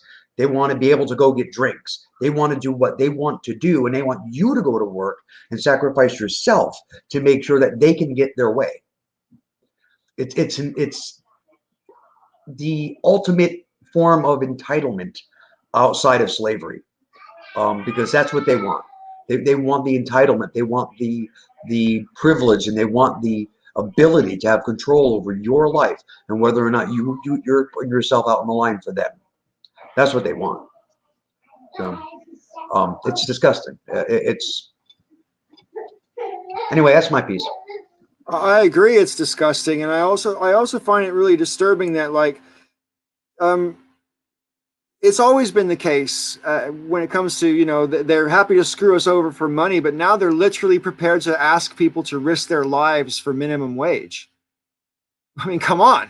You know, normally when you're having any kind of a job that you're risking your life, like take fishing, for example, like deep sea trawling, right? It's one of the most dangerous jobs in the world is being a fisherman. I don't know if you know this or not, but it's more dangerous in terms that more fishermen per capita of fishermen lose their lives every year than soldiers in the military, right? So it's a really dangerous job, but they get paid serious buku dinero for going out and risking their lives like they do. And they come back with a wad of money. They work for 6 weeks, come back for 2 weeks, go work for 6 weeks, come back for 2 weeks. And it's that kind of thing. So it's a lifestyle, but they're risking their lives, but they're getting paid properly for risking their lives. And if you're a soldier, you get paid for staying at the barracks. But if you get sent off on deployment, you get combat pay.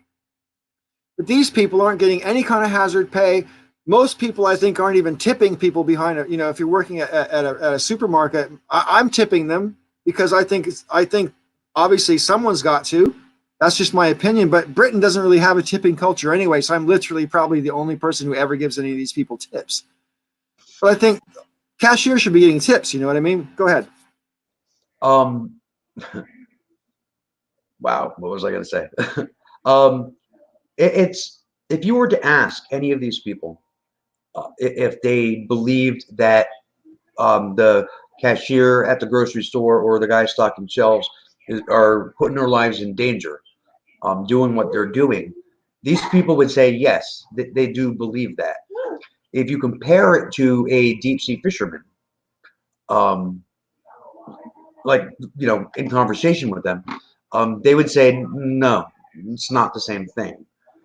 And it's very similar to the reaction that people had when Russia interfered in the 2016 election. People acted like it was no big deal. It's an act of war. It's an act of war. I mean, we were the victims of a hostile act from a hostile power. They altered the course of our politics. It's just as dangerous as live weapons fire.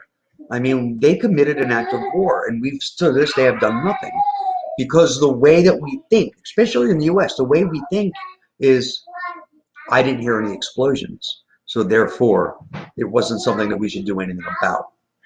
And it's the same thing with cashiers, you know, and first responders and all these people. I love you, little man. That are putting themselves, you know, in harm's way every day, stocking toilet paper. They don't see it as being dangerous, even though intellectually they know, yes, in the environment that we're in right now, these people are putting their lives on the line. Yeah, They could end up sick. What would you do about Russia? There's all kinds of things you can do about Russia. All kinds of things. I mean, So personally, I would have called, just me, I would have called their bluff. I would have bombed something.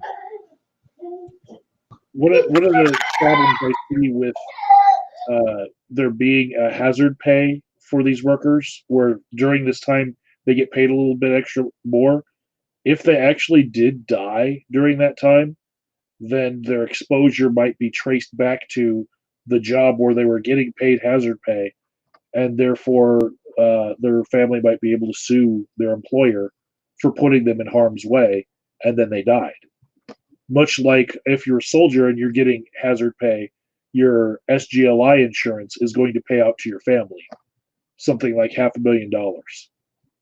So maybe these companies don't give hazard pay per se, but I do know of some companies paying more in this time of crisis, such as Kroger's and Amazon. Paying a little bit more. Amazon used to be like the first $15 an hour job in Denver, and they had so many unskilled jobs paying at $15 an hour.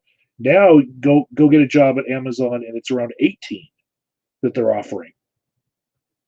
They're not calling it hazard pay because of the liability, but they are offering a little bit more.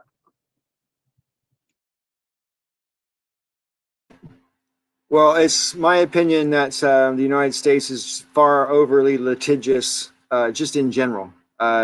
People sue each other and entities for ridiculous things all the time, and it's an awful lot to do with why so many things are way too expensive. Like, for example, your kid falls over or something at school and scrapes his knee, or let's say fractures his arm, right?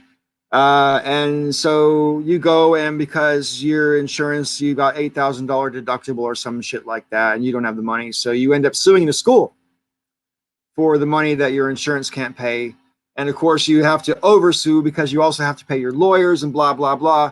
And so schools have to get all this insurance to indemnify themselves against all these lawsuits that parents are doing because their kids are having what I would normally think of as an everyday injury at school.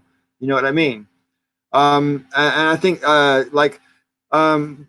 my girlfriend owns property in America, and she's always worried that someone's going to injure themselves walking on her property because then she'll be liable for their injury.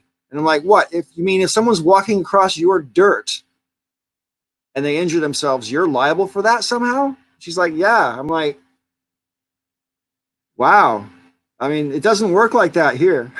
Not even. So the way that Kroger put it, and King Soopers is like a subsidiary of Kroger in Denver area, but they call it the frontline bonus for frontline workers. They don't say anything about the hazard, but that is like a word that makes me think of like frontline soldiers. But the frontline bonus is for anyone who's worked like before a certain period, they get $300 that they could just like go on a website and then get, and then like people hired after a certain date only get 150 because they are just like new employees. But it's like a bonus for just staying on and working. I think it really matters less what they end up calling it, as long as they reimburse these employees to a commensurate rate. Frankly, I think that companies like, for example, like just take Walmart. Walmart is the nation's largest employer, right? But they make so much money and profit, they literally could double everyone's salary and still make fantastic profits without having to raise the prices on the products that they're selling. That's how much profit they make. But they don't do that. They don't take care of their workers. And I think a day of reckoning hopefully will come soon with all this stuff, because the disparity is too far out of whack. And there's no reason. I'm not against rich people getting rich. I'm not against people who take those risks, investing their money and making smart moves. I'm not against them making a good living out of that. But I am against exploitation. I am against a society where we allow people to starve and live on the street. I just don't think that has to be the bottom. A good day for that reckoning would have been yesterday, because that was May Day. and they had strikes of like Target and Walmart and Amazon and all that planned, and I didn't see enough coverage of it for those things to really get a lot of heat and traction. And I just posted in the chat the link to the change.org petition, which doesn't even have 10,000 signatures, but basically says that Walmart should give its employees hazard pay. It comes back to the whole outrage fatigue thing that we were talking about last time. You know, I think all of us are so burned out on being pissed off, and there's so many GoFundMe's for this person's medical bills or for this person's immigration status update or whatever, you know, and so many people needing genuine help. And, you know, your careometer just gets busted after a while. You know, you want to care, but the spring is busted. It just, you know, yeah. I can see it in Dev's eyes. His spring is busted. Walmart. Walmart is one of the most damaging companies to this country. They have done more damage than Fox News, probably. They pay their workers so little that they qualify for food stamps. Then they allow the workers to use the food stamps at the store. So they're kind of getting like a double benefit from it. And on top of that, in their corporate office, I don't know about now, but at one time in their corporate office, they had people there whose specialty was to basically get manufacturers to close down their U.S. manufacturing and open it overseas. They basically would say, you know, we won't buy your product to resell if we can't get it for a certain price. When the manufacturer says, well, there's no way I can manufacture it that cheaply, so say, yeah, you can. You just move it somewhere else, move overseas, and we'll help you do it. That's what they did. They did that for a long time. How many Americans were put out of work from that? I mean, literally all over the country, easily thousands. How many exploited children in other countries to make the crap, the cheap bullshit that people buy? I hate Walmart. I do everything I can to avoid it. How many children are end up exploited, you know, in order to make the goods that they can sell? I mean, they are damaging company. They're terrible. Yeah. I've literally never shopped at Walmart, and I don't think I ever will shop at Walmart for exactly the reasons that you just said. You know, I think they're bad for America. I think for multiple reasons. I mean, like you just said, they put a lot of small businesses out of business. I mean, if you were like if you say you lived in a town that had like 20,000 people in it, and you were the local hardware store in your town, and then in the next town over, they get a massive Walmart that's like 2 acres big and has every tool under the sun. They're going to put you out of business in 3 months, and there's nothing you can do to compete about it. There's nothing you can do about it, because of course you're going to go to the place where it's less than half the price. You know, of course you are. That's just consumer choice. That's perfectly natural. That's capitalism in action. But so it put a lot of people out of business. But for my money, and I think I might have mentioned this to you before, but for my money, the problem is that Walmart, because they pay people low wages, and they're the largest private employer in America, it's in their interest to keep the wages lower, because it therefore makes their employees shop there, like you were saying about the food stamps. But like, you know, once upon a time, the car manufacturers were the biggest employers in the country. And so it was in their interest to pay their employees well so they could buy their products. But when your products are the cheapest products around and you're the biggest employer, that's a bad combination. One of the things that links some of the points Dev Shell brings up about Walmart is that those food stamps go further at Walmart because the employees get a 10% discount. So it has become something of a company store.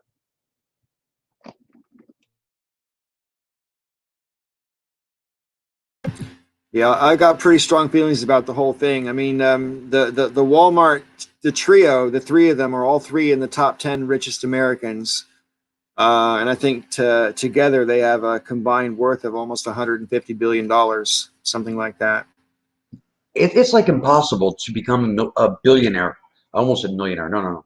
Billionaire without exploiting somebody. I mean, you cannot make that much money without fucking someone over.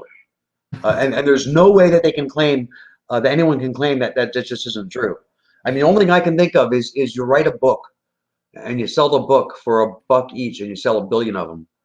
Well, that's it. I mean, J.K. Rowling is the only J.K. Rowling is the only billionaire, the only author in the history of the world who's ever become a billionaire by working as an author. And she's also the only billionaire, the only person who's ever made $1 billion and then lost billionaire status because she gave so much money away. And then she regained billionaire status again because she made more movies and then gave so much money away she lost her billionaire status again.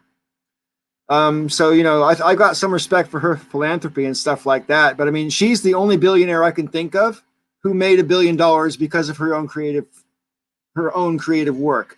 But exploitation, I don't know about the printing of books and the chopping down of trees. Definitely there's exploitation going on there somewhere, you know.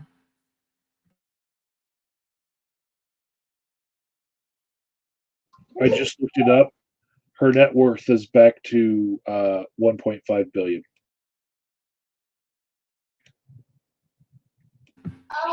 Yeah, I mean, it's just show money makes money.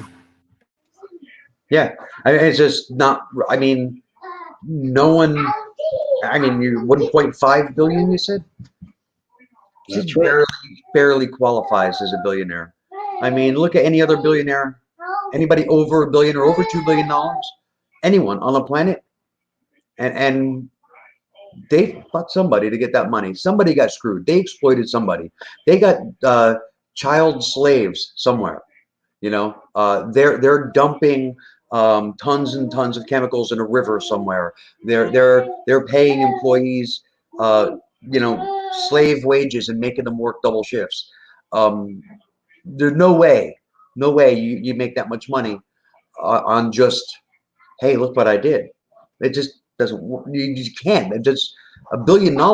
People have a hard time comprehending. $1 billion is a lot of fucking money. You know, when you start talking about like the Lawtons there, they're many times over billionaires. Yeah, they're fucking everybody they can.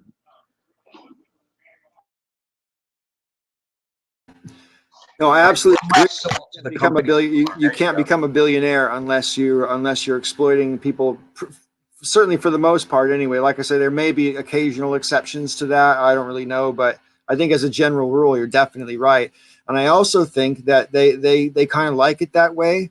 I think there's been some study that there's a disproportionate amount of billionaires are narcissists because they get to the point where they think that they couldn't be in the position that they're in unless there was something special about them in the first place.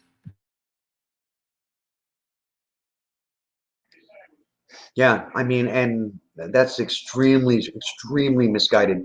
I mean, I'm the one that deserves that. I'm the special one. You know.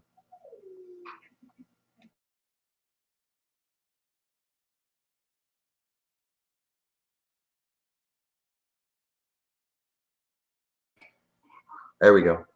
Green Machine. I don't have to know what they did. I know they did something.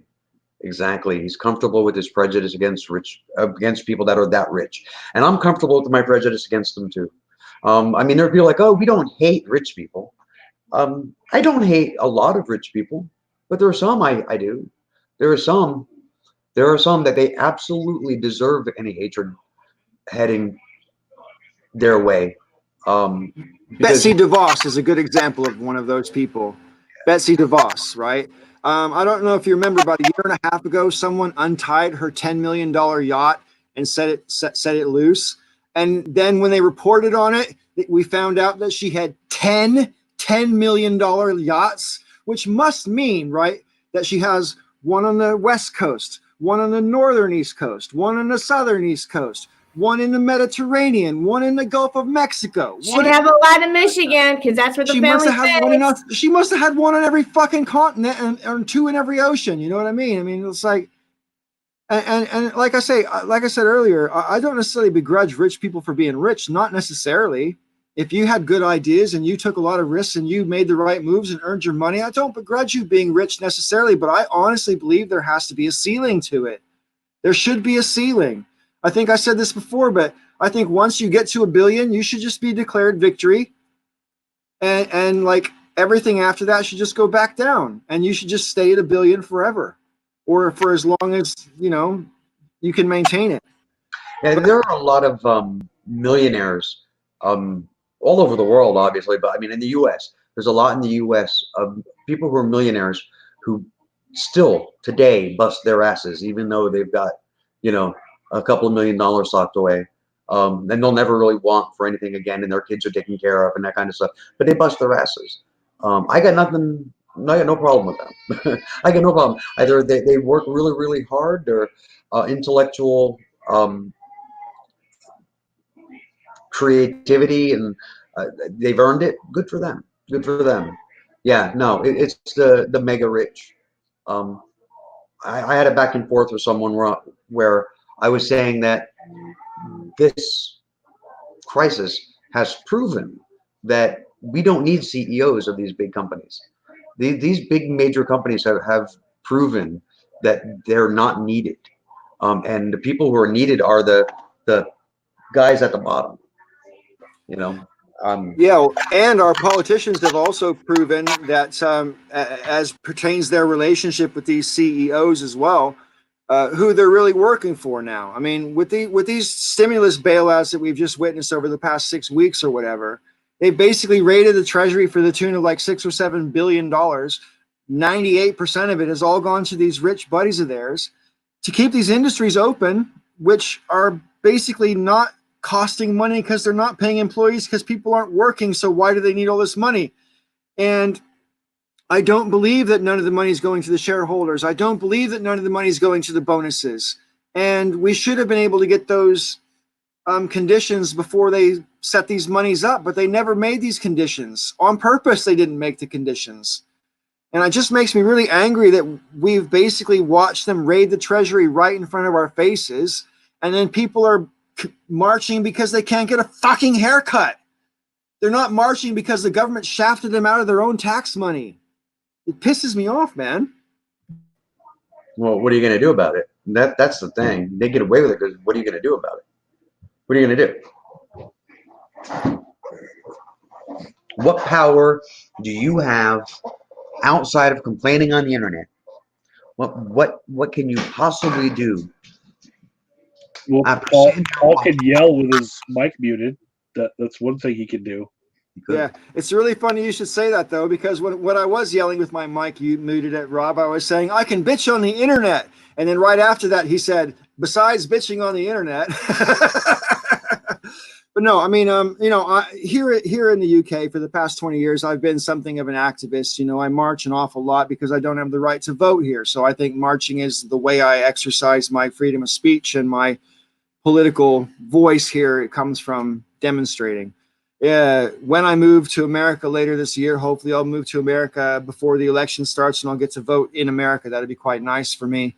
And I can absolutely promise you that I'm going to be a pain in the butt locally in Colorado when it comes to activism, or if I land in California, I might do both. I might be in both places, but wherever I land, I'm going to get locally involved. I am not going to sit on my hands. I can't. One of the things I've been pissed off about for the past 30 years about being over here, and it was especially acute for me before the Iraq War, because before the Iraq War started, I don't know what happened to me in my personality, but I kind of felt like it was my personal responsibility to stop the goddamn war. and it kept me up at night. It affected my marriage at the time and everything. It was a really big deal to me.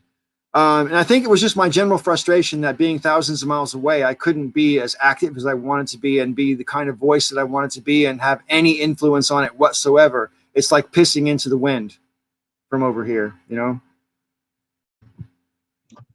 So with a more cold approach to what can I do about it, when the deaths come, and they will, when those protesters go home and spread the virus to their grandmothers who die, that's probably the house that I'm going to end up with, because I'm waiting to buy when the housing market crashes. So what I'm going to do about it is I'm going to buy their grandmother's house and live comfortably.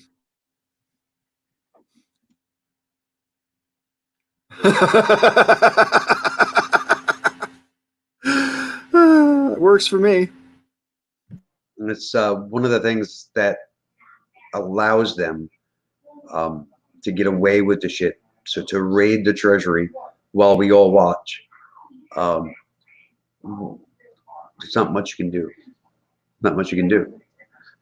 I mean, it sucks. It sucks. I mean, the only real solution to stop something like that, like immediately, is an armed rebellion, is an armed uprising, and people in this country don't have the stomach for that. The only ones that do are the ones that we really don't want to do that, and they're the ones that are out in the streets storming Capitol buildings with AR-15s. I mean, they're ready, and they've been getting ready for years. But you're exactly right. They're not the ones that you want to be in the driver's seat. They don't have democracy in their heart. They don't have even the Constitution in their heart. And what really I find most obscene about it is these people are the ones marching around with their American flags, declaring themselves the true patriots.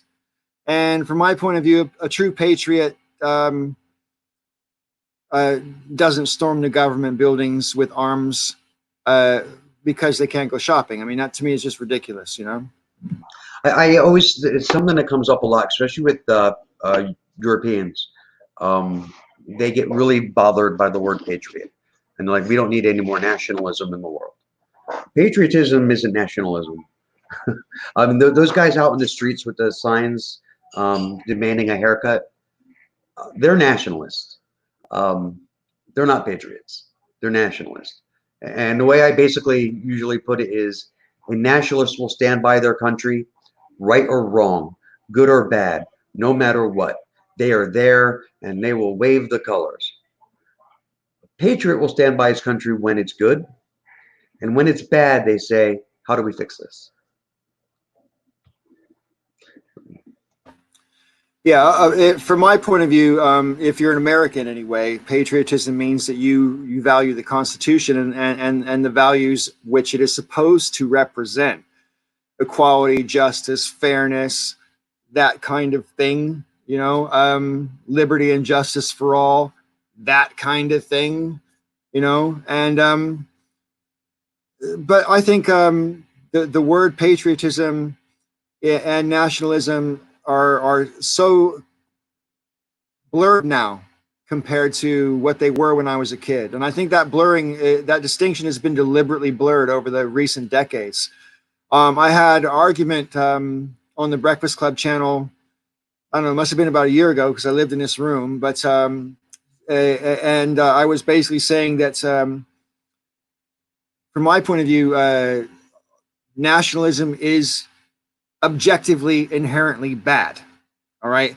Patriotism, you can make an argument that it's dangerous, has a potential to be dangerous because it can be perverted into nationalism quite easily. And I think we've seen that particularly since September 11th. But patriotism, like you say, it's not a blind acceptance of your country. And it's for me, patriotism, what it means to me, patriotism is it's kind of like I'm going to use a bad example, an example in bad taste on purpose to make my point. Okay, forgive me. Being a good patriot is kind of like being a good non-child molester. You don't have to say you're not a child molester. You just have to not molest child. You don't have to go around talking about what a great patriot you are. You just have to uphold the Constitution and have respect for it.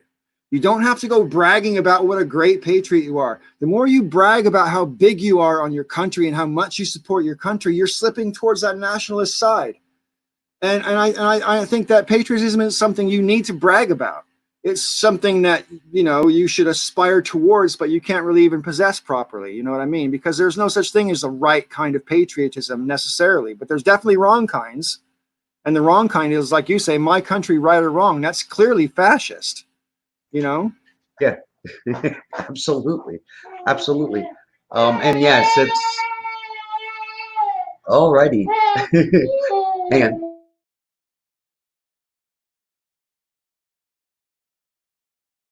I saw it in the Denver protests with the amount of flags that were being flown and American flag clothing that was being worn. Just trying to take the American high ground. We are the more American than you because we're wearing all this American stuff. Our cause must be aligned with being better Americans. And ironically, they're the ones who are going to make the lockdown last longer because they're the ones spreading the germs around. And so they're actually not doing the thing that's better for America right now. They think they are. Well, I don't think waving a flag is a passport for patriotism. I also don't think that someone saying, "Hey, I'm a veteran, therefore I'm more patriotic than you." I'm not saying you're less patriotic because you're a veteran. Don't get me wrong, and I'm not saying you're more patriotic because you're a veteran either. I'm just saying that you can love your country whether you serve it or not in the military. To me, serving in the military is not proof of anything other than the fact you were willing to put your life on the line for the country, and I respect that. But it doesn't make you more of a patriot. It means you've served, and that's not nothing. That's great. But I get really annoyed when people like throw it at me as if it means, hey, your opinion about your country isn't as valid as mine because I'm a veteran. Like, surely you were in the services because you valued my freedom of speech, and therefore we don't have to agree, right? So I think a good description. I don't know if it's really a description. It goes back to the founders. Was it Thomas Jefferson? The Tree of Liberty quote. The Tree of Liberty should be watered with the blood of tyrants and patriots. Under the common modern understanding that most people have of the word patriot, that saying wouldn't make any sense because they're basically saying every now and then you have to rise up against your country. You have to keep that revolutionary spirit to be ready to you know. A lot of people say no. I mean, like the people that are like Trump is your president, so therefore you should love him. You snowflake libtard. Those people.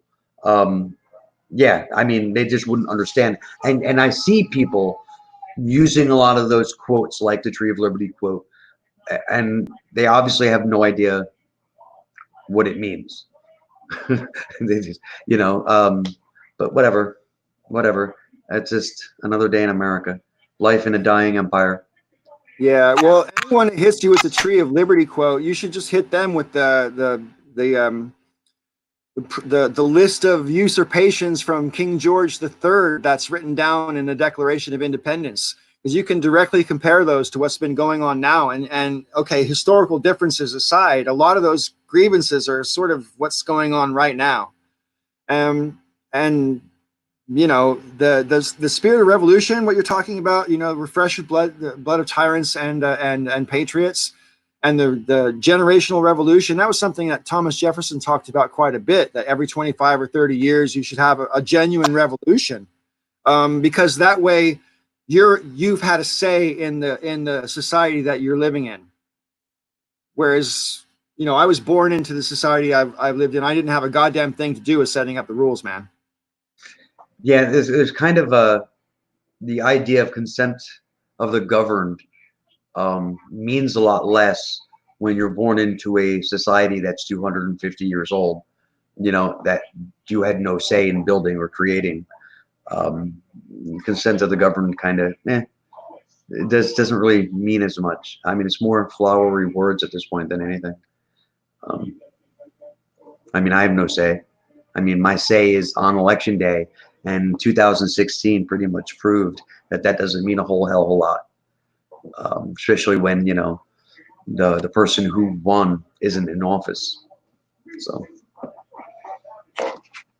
and my camera keeps going blurry, and I don't know why. It's driving me crazy. Yeah, heavy. I find it difficult to convincingly argue that the United States is a mature democracy when the person that gets 3 million more votes doesn't win the election. I understand our archaic system. I get it. I've always opposed it ever since I learned about what the Electoral College was, which is when I was 11 years old. I remember raising my hand and we argued about it for the whole rest of that class because it's self-evidently unequal. It's unequal in favor of small states in one way, and it's unequal in favor of big states in another way. And both of those ways, it doesn't need to be unequal anymore because, you know, our society has grown to the level now where we could have a one person, one vote system. But we just don't want that for some reason. And the reason is the small states don't want to give up their disproportionate power because they know that they'll probably never have a Republican president again if it's one person, one vote. Agreed. Especially if a candidate as bad as Hillary can do that well.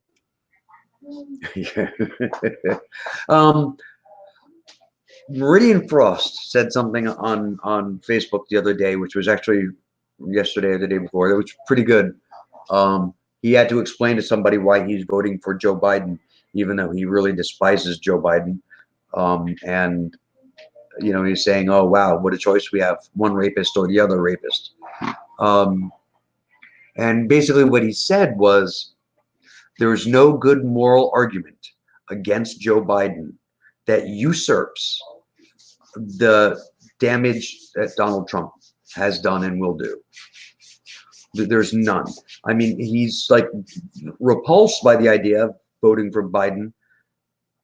But again, there's no good moral argument against voting for Biden that overrides Trump.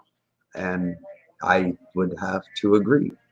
I have to agree with that reluctantly as well. I don't want to vote for Joe Biden. I actively don't want to vote for Joe Biden, but I 100% will if he turns out to be the guy on the ballot.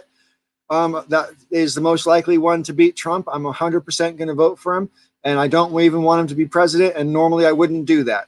Having said that, if I don't affirmatively use my vote to reject Trump, I will not be able to live with myself.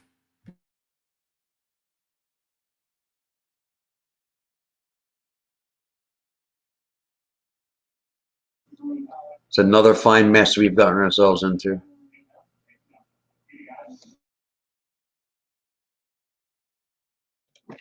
So, as bad as it is, and with 2 or 3 million people's deaths on the line, I could make the argument and say, if the change that comes with voting for Joe Biden isn't enough to make a big difference, if we actually are living in a country where both parties are basically two flavors of the same ice cream, I understand why people will vote Green Party or Libertarian Party as a protest vote. If what they're getting really doesn't make any sort of plea to them for their vote. If there's no benefit to either over the other. And not even like in a lesser of two evils way, but really like there's nothing that either are offering them at all. There's massive policy differences between the two major parties. I mean, you know, when it comes down to it, what the left, the Democrats offer is demonstrably, you know, worlds above and beyond anything that the GOP has put forward. The problem is getting enough Democrats in office through Congress in order to enact all of these things that they would like to do, and not have also everything watered down by corporate interest, which is what eventually ends up happening. There's differences between the two party platforms. Yeah, and result ends up being that there ends up being less space between them. But when you start off at their platform before other people get their nonsense into it, yeah, there's a huge difference between the parties. Yeah, at the platform. But when you have the most centrist of the Democratic candidates winning the nomination, and then you have a president in office that's going to go left of him and say, actually, I am the person who has more black people supporting me. Look at my Super Bowl ad. It was all about letting this one black person out of prison once. You know, he's going to try to go more left than Biden. Oh, I'm sure he will. No, I'm sure he will. And he's positioned in the party to be more left than all of the conservative Republicans. At that point, you have a choice between two people who are centrist. The problem, like, and I don't disagree with you. The problem, though, is that nothing gets done on the executive level. The president doesn't do anything. He just signs the bill. So it doesn't matter how centrist Joe Biden is if he's willing to sign what lands on his desk. And with enough pressure from Congress, he will. He won't remember doing it the next day, but he'll sign it.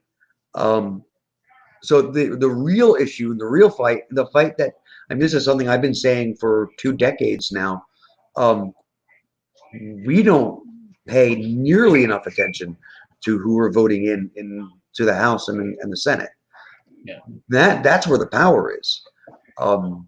That's where a lot of their power has been ceded to the executive, but they still have the power to take it back. I mean, that is the seat of power in this country. I want to say something about that as well, which is slightly off topic, but not, because in the past 48 hours, Congress called on Dr. Fauci to come and testify, and the Trump administration blocked Fauci's testimony. Fauci's not testifying against Trump in any sense whatsoever. And even if he was, that shouldn't be a good reason for the president to be able to block his testimony. I can't see any rational, logical reason why Trump would block them other than just to simply frustrate them, just to be a contrarian. And that all by itself shouldn't be allowed. More to the point, we're in the middle of a fucking international pandemic, and Congress has every right to hear from the top official in the government about it. Oh my God. How can they get away with this shit? The president has assumed way more powers than the Constitution actually gives him. And Congress is just going, oh, well, nothing we can do about it. I'm just going to sit here with both my thumbs up my butt. It's disgusting. They'll ask Fauci if he supports any of the states reopening. Fauci's the one who came out and said 14 days of decline in your cases, and that would be a good time to open up. And Trump is the one saying, liberate Michigan in his tweet, right? And they'll ask him, do you think that right now is a good time to be supporting the reopening of this state, of this state, of this state? The answer is going to be no each time. You know, they're going to try to use Trump's guys against him, and that's why the Trump administration is trying to block it.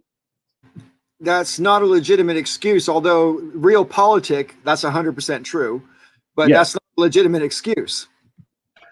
So what needs to happen is Congress needs to send the sergeant at arms to pick up Fauci. There are no legal reasons for the Trump administration to block Fauci from testifying.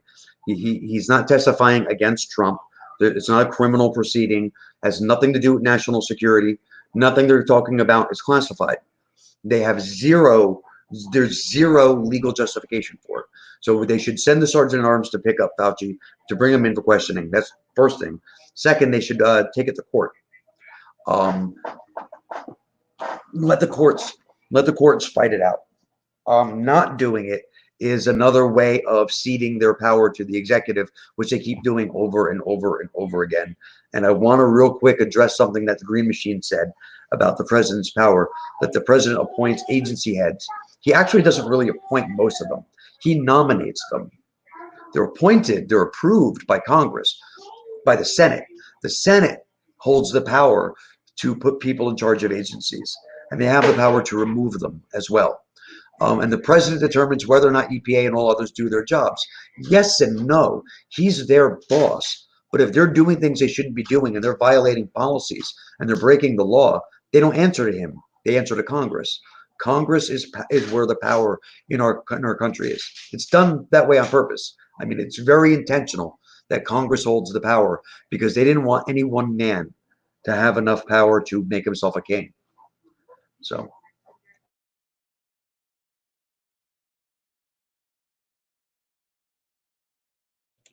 So what they need to do is they don't need Fauci to be in person. All they need to do is talk to him on their own, which he's done for so many different talk shows, like even the tiniest talk shows. He will talk. AOC, all she needs to do is call him up on Zoom and say, hey, give me a couple statements, and then I'll enter the record of this video in, and she could get every answer she wants out of him. The fight for whether or not he's in person seems to me like, why do we need anyone in person? We're in a pandemic. Why would it have to only count if we're in person if there's a state of national emergency called by the president and we're all supposed to stay home? Why does it only count if you officially are there in person? Fuck it, just go with any interview. Michael, you're falling back on tired devices like logic. Okay, you can't do that. This is politics.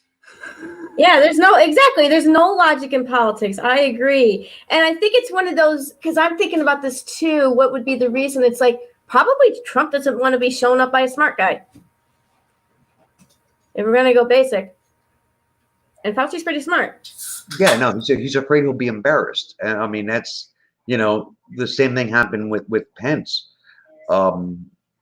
Nobody that had anything to do with all the stuff that happened with Pence was allowed to testify because he would have been embarrassed. That's not a good enough reason. And Congress approves executive branch appointments. Congress approves, they confirm, it's Senate confirmation, all kinds of, not everything, but a lot of the appointments are confirmed by Congress. That's why Trump has a lot of acting people in his administration.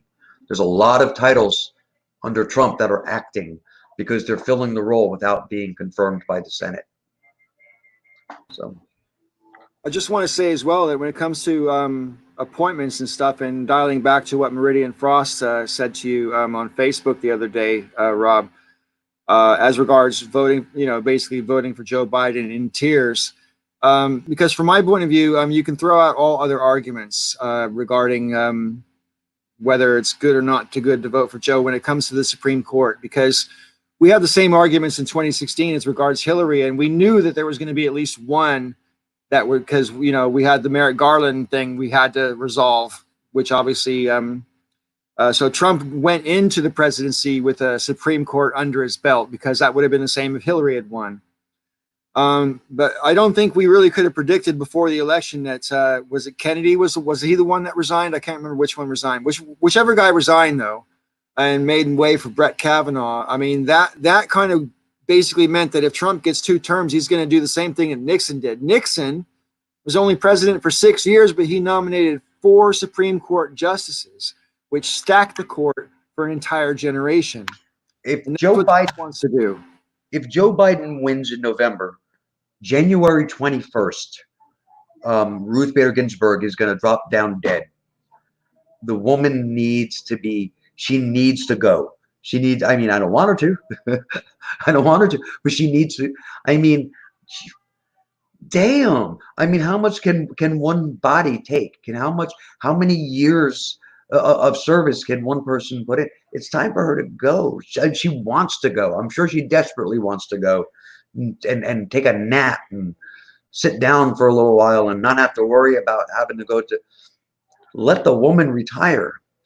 Vote. Yeah, that should be the campaign slogan. Vote for Joe Biden. Let Ruth Bader Ginsburg retire.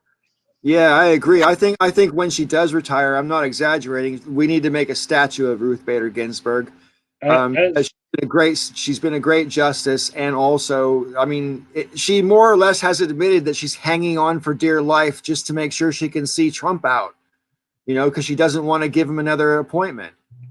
as the voice of somebody totally disillusioned, um, I thought Obama should have had the ability to pick the last Supreme Court judge, and it didn't go through. So even if Biden wins and Ginsburg steps down, what tells me that they're not going to pull the same shit for 4 years in a row, block the appointment of a Supreme Court judge, win the presidency back, and then put in their own conservative anyway? You know, I don't have any assurance anymore because the way that the rules are supposed to be played, Obama's pick should have gotten in, and it didn't. Right? Why do I assume that if Biden wins, that we're going to get that Supreme Court nominee in that we want? Right. Well, it was an awful precedent to set for sure. I mean, it was a terrible precedent to set, and the thing is, there was no historical justification for it whatsoever. There's no constitutional justification for it whatsoever. It was long story short, it was a Mitch McConnell shenanigan that no one, including Obama, seemed to have the fucking balls to or the political savvy to be able to figure out how to overcome that. And from my point of view, they should have forced the issue. Obama didn't have enough stomach to force the issue. He should have forced that issue. The thing is that's the whole problem with Democrats is for at least the past 25 years, maybe longer, they've just been too willing to compromise and roll over. Too goddamn willing. I mean, compromising isn't bad in principle, but it doesn't mean going along with your opponent on every issue. That's not compromising. That's caving in. Spineless. Mitch McConnell. I'm talking about Walmart doing damage to this country. There are the big three of people and organizations that have done the most damage to this country. The top three, one of them is not Donald Trump, believe it or not. Mitch McConnell, Fox News, and Walmart. That's it. That they've done the most damage.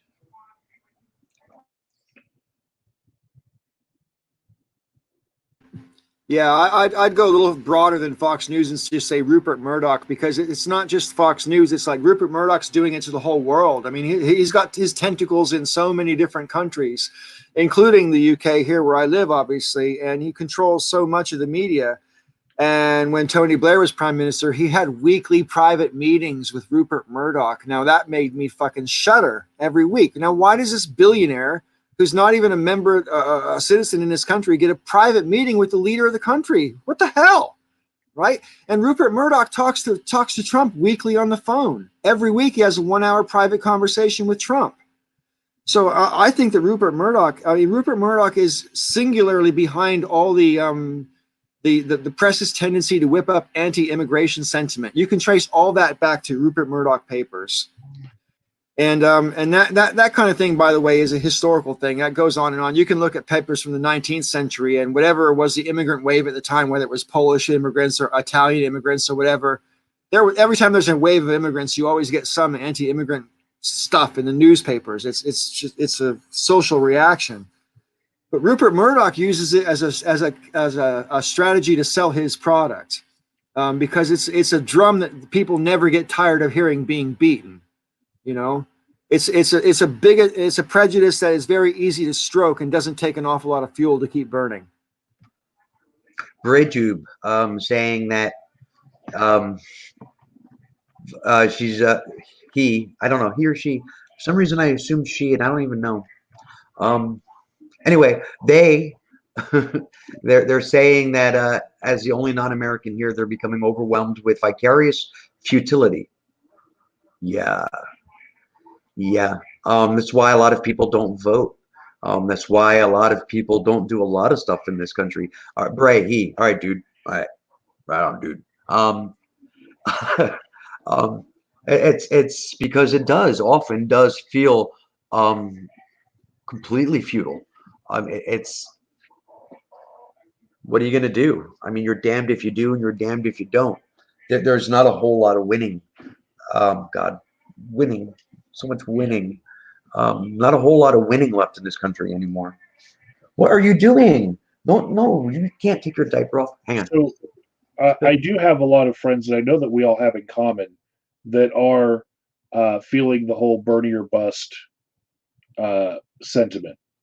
And some of them in particular are Shayra and her husband Daniel, who have been posting on Facebook many, many, many times about this and starting conversations with Meridian Frost and others. But what I feel coming from them is the fact that those progressive movements got screwed 2 elections in a row. They feel like it's more important for them to throw up a protest vote and say, no, you screwed us twice, than to choose between the difference of Biden and Trump. They feel like it's more important to say, you're not going to get our vote again unless you put up a progressive candidate. And we're going to show you by choosing that third party candidate, that protest vote to them is way more important this time around. Yeah, that's exactly where Kate Bionic Dance was a couple of weeks ago when she was on here. She was basically making that exact case to me. It's like, these people are not only not offering me anything, but you keep on holding my vote for ransom against me. You're holding my vote against me for ransom and then telling me it's my fault if your guy who I didn't want doesn't win. You're going to blame me for your bad candidate. Fuck that. But there's a certain amount of privilege. I totally understand that. There's a certain amount of privilege that goes with that attitude, though. You know, if they feel that they can be fine in with another 4 years of Trump just so they can speak their mind and have a protest vote, well, then they're not feeling any pain from a Trump presidency. So that's a position of privilege, that they have the privilege to be able to say it doesn't matter to me. But there are people who are going to vote for Biden. And if Biden loses, they're going to feel the pain of not being able to keep their job or keep their health care. I'm one. I think anybody who feels that they live in a democracy and they feel for whatever their personal reasons that they don't need to vote, that is a privileged position to be arguing from, even if it's not a principled political position. Like, say, for example, Kate is taking what I would call a very principled position. I disagree with the conclusion of her position, but I completely respect and understand where she's coming from about it, because it is coming from a place of morals, and it's coming from a place of, listen, if you keep participating in this broken system, you're part of the you're breaking it. So I understand the logic. I just don't agree with the conclusion. Yeah, no, I agree with where she's coming from. Why should I vote for? And believe me, I've asked myself that question too. Why should I vote for Biden? Why should I continue to support the DNC when they've offered me nothing? More of the same failed promises over the last couple of decades. More of the same mealy-mouthed, weak, milk toast candidates. Why am I going to support that? And then I go back to what Josh said. There's no good moral argument against Joe Biden that isn't usurped by Trump or can usurp Trump. So yeah, Trump is my motivation for, I will vote for Biden. And I mean, I'll be resistant, but at the same time, I will happily do it at the same time, if that makes sense. He's not the guy I want. I wanted either Warren or Bernie. But if you're going to twist my arm and Trump is the threat, then yes, I will happily vote for Biden. It's like I said, it's another fine mess we're in. Where you're not reaching me is in my resigning to the fact that Trump is going to win. I see other forces in play that make it so that there's no lesser of two evils anymore. That Trump has the upper hand all he has to do is say on election day, you know what? We still have this pandemic, national stay at home. He can't. He can't. He can suggest it, and the Republican governors can enforce it. Right. But if a state chooses not to hold their elections on the election day that was set aside by Congress, if they choose not to do that, no, they're disenfranchising their own voters. That's number one. Number two is the votes that are placed will still be counted. See, you're confusing the issue with logic now, because he can try to have his cake and eat it too. He can not put in place a national order. He can keep the election day in place like they just did in Wisconsin, and just leave the smart people to realize, if I go try to vote, I'm risking my life. And the dumb people will show up in droves to vote. He wins just on the threat of, if you try to go to that polling place that hasn't changed to mail voting, you're risking your life. I was all for the Wisconsin election. I don't think that they should have. I think they did the right thing by having it. I do. I think that New York is wrong for canceling their primary. I think every other state that delayed their primary is wrong. I think they should have gone on as scheduled. There are people around the world that go and vote with weapons fire around them. They go to vote when polling places are being blown up. They go to vote under the threat of death, and they go to vote. They line up to vote anyway. We can't vote because of a virus? That's bullshit. That's bullshit. Our founding fathers wouldn't have stood for that, and I don't think we should either. I don't agree with so. And to answer the Green Machine, who says Trump does things he can't do all the time. The thing about the general election in the United States does not have a national election. It doesn't exist. It's not something we have. The federal government has no control at all over elections. They have no control. All they do is set the date. As far as the rules, that's done by each state. Qualifications, that's done by each state. Registrations, that's done by each state. The state runs their own elections.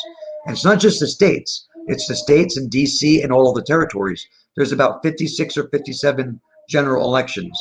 On election day, there's actually 56 or 57 separate elections. Trump cannot in any way have any power to shut any of that down. The federal government doesn't have that power. Even if he tried, it's not up to him. It's up to the states.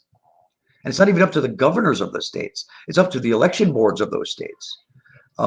It's a very complicated, very dug-in process of wheels that move pretty much on their own. So since this has gone on for the past 2-3 months, Trump has had his own personal campaign meeting or campaign speech presentation that he's made of the coronavirus briefing, where he gets free airtime every day and his opponent gets none, right? He can continue to do this for the rest of the election. And he will. The rest of the race, right? He can make sure that the states where Biden needs to win have restrictions as far as rallies, so that Biden can't create his own rally to counter this huge presence that he has. I don't think so. I don't think so, because again, it's a states' rights issue. The federal government doesn't have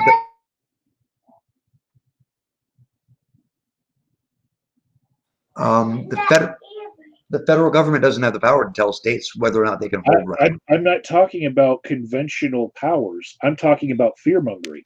Why did Bernie not have any steam left in his campaign? He couldn't have door-to-door grassroots efforts anymore. He couldn't have his rallies anymore. And that's what affected the race already. That's why we have Biden as the nominee, is because every way that Bernie had strength was shut the fuck down. Bernie's campaign was pretty much done by the time that the coronavirus popped up.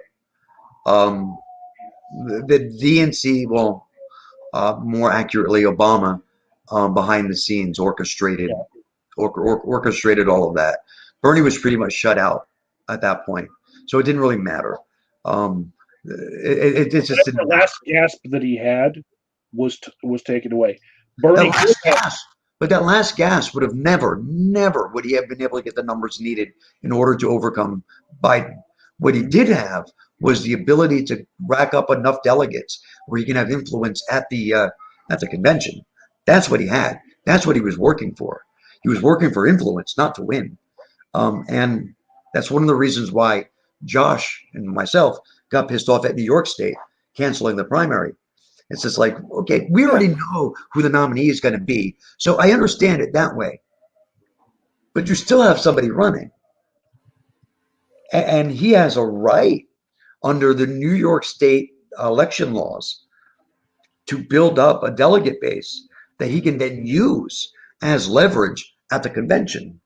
Which, not only does he have a right to do that, but I mean, I just found it kind of, I mean, it shouldn't really matter, but I mean, Bernie's a native New Yorker, man. So for him to get shut out of New York just seems like a real big slap in the face.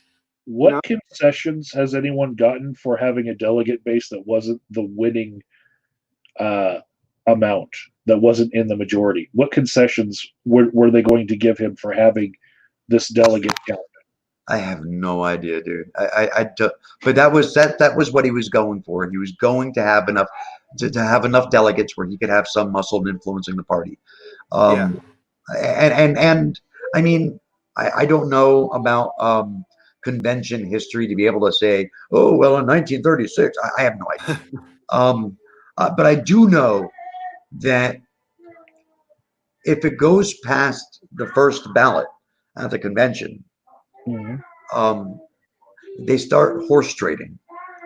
Oh, I'll give you this if you give us, and at that point, he would have had some influence. And again, under traditional thinking, if somebody says, yeah, sure, I will give you, free public college for your delegates, you could then release your delegates to them, and you knew that if that guy won, you were going to get what you were promised. Under today's politics, it's all words. It's all words. None of it means shit. So outside of Bernie, it's actually, hey, will you pay the rest of my political campaign debt? Bernie's about the only one that couldn't have been bought with that aspect of it. But if they assume their campaign debt in exchange for the delegate.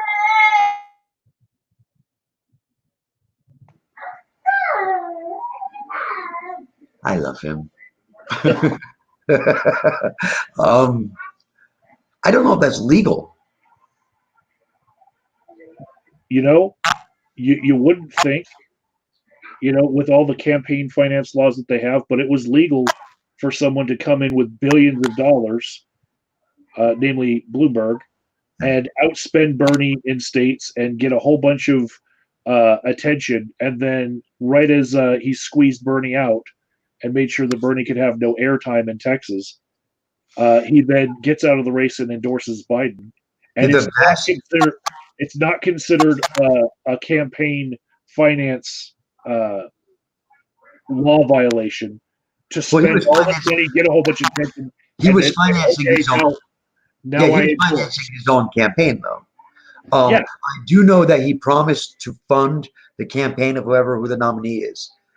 He made that promise. Yeah. And I don't know exactly how that's going to work either, because there are legal issues with that as well. I don't remember. I think it was Bernie brought that up. But somebody had brought that up, that's not exactly something that can be done so easily.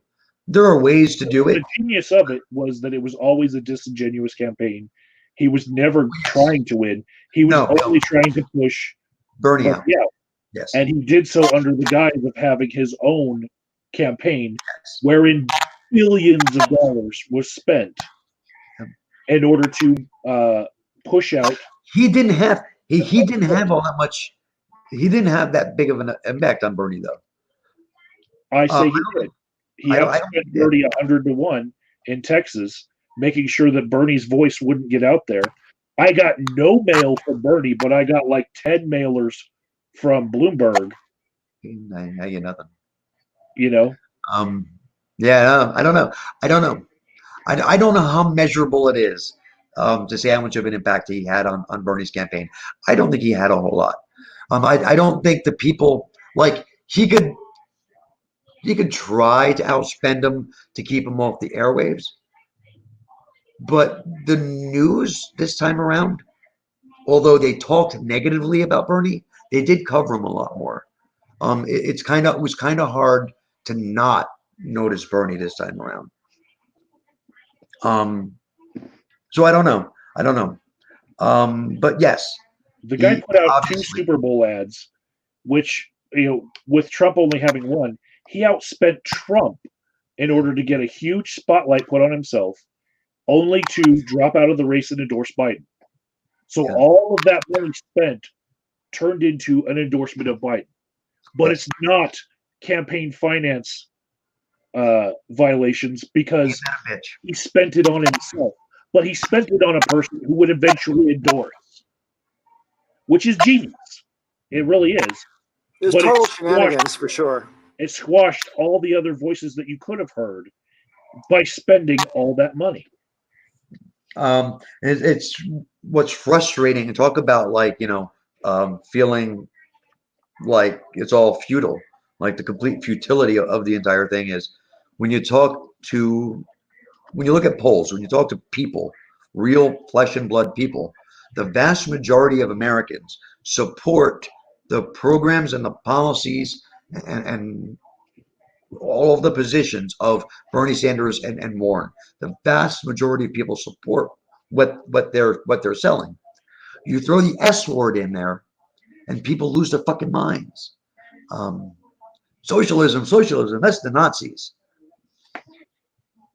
No, it's not. I'm not so sure I believe that they actually lose their minds. I think this is a narrative which is created in the media, but I'm not so sure how it plays out on the street. I don't know because I'm not there and you are, so I really haven't an informed opinion. Yeah. People here are terrified of socialism. Terrified. Absolutely. I just can't comprehend that. But it is what it is. If you say that's how it is, I believe you. But it just doesn't make sense to me. People up in the middle of the night, it curls their toenails. They shriek. There are people in this country who will have no problem. If you have a Bernie Sanders sticker on your car, they have no problem keying up your car and breaking your windows or spray painting socialist on it. No problem. Because you're a socialist, you're the enemy. Right. Because we've had decades and decades, probably about 100 years worth of brainwashing of socialism is the enemy. Well, I was brainwashed when I was a kid. I was brainwashed to think that socialism was the prettier cousin of communism. The communism was basically evil, and socialism was like one step away from communism. It's what happens when a democracy doesn't want to get too communist. Basically, it goes socialist. That was the way it was kind of explained to me in overly simplified terms when I was a kid. And I didn't actually really learn what actual socialism meant until I moved to this country and I started re-educating myself after my broadcasting career came to an end, and I was going to become a school teacher. I don't know if I ever told you guys this, but I was going to college and I was going to get a degree and become a school teacher. And in the process of that, I took a sociology course and found out about socialism and how basically the premise is that the people own the means of production. So you own the industries, you own the car industry. The workers own the industries, not the owners. The industries are worker owned. Well, as far as I'm aware, that actual what you might call true socialism has never been tried. I mean, in certain European countries, they did a version of it. Like right before I came to the UK, the water industry was nationally owned, the gas industry was nationally owned, the electric industry was nationally owned, the railroad industry was nationally owned, and the telephone industry was nationally owned. So when I got here, they had just finished privatizing the utilities, and they were right in the middle of privatizing the British Telecom. And then a few years after I moved here, they privatized the trains. But for some glorious decades between the end of the 1940s and the end of the 1980s, all these industries were owned by the government and administered, paid for through taxation. So you had an electric bill, sure, but it was minuscule because all you paid for was the cost it took to produce your electricity. There was no profit margin involved. And so to me, that kind of thing makes an awful lot of sense. That's not socialism in the Marxist sense of socialism, where the workers own the means of production. That's the form of socialism that pertained in this country anyway, back in the 70s, was the government owned the infrastructure and operated it, owned it and operated it on behalf of the people who they represented. See, to me, that makes a lot of sense because infrastructure is not a commodity. Your healthcare is not a commodity. You know what I mean? You don't need to have a profit margin in healthcare. You don't need to have a profit margin in water supply. You don't need a profit margin there. I mean, there have been socialist dictatorships, and that is Saddam Hussein.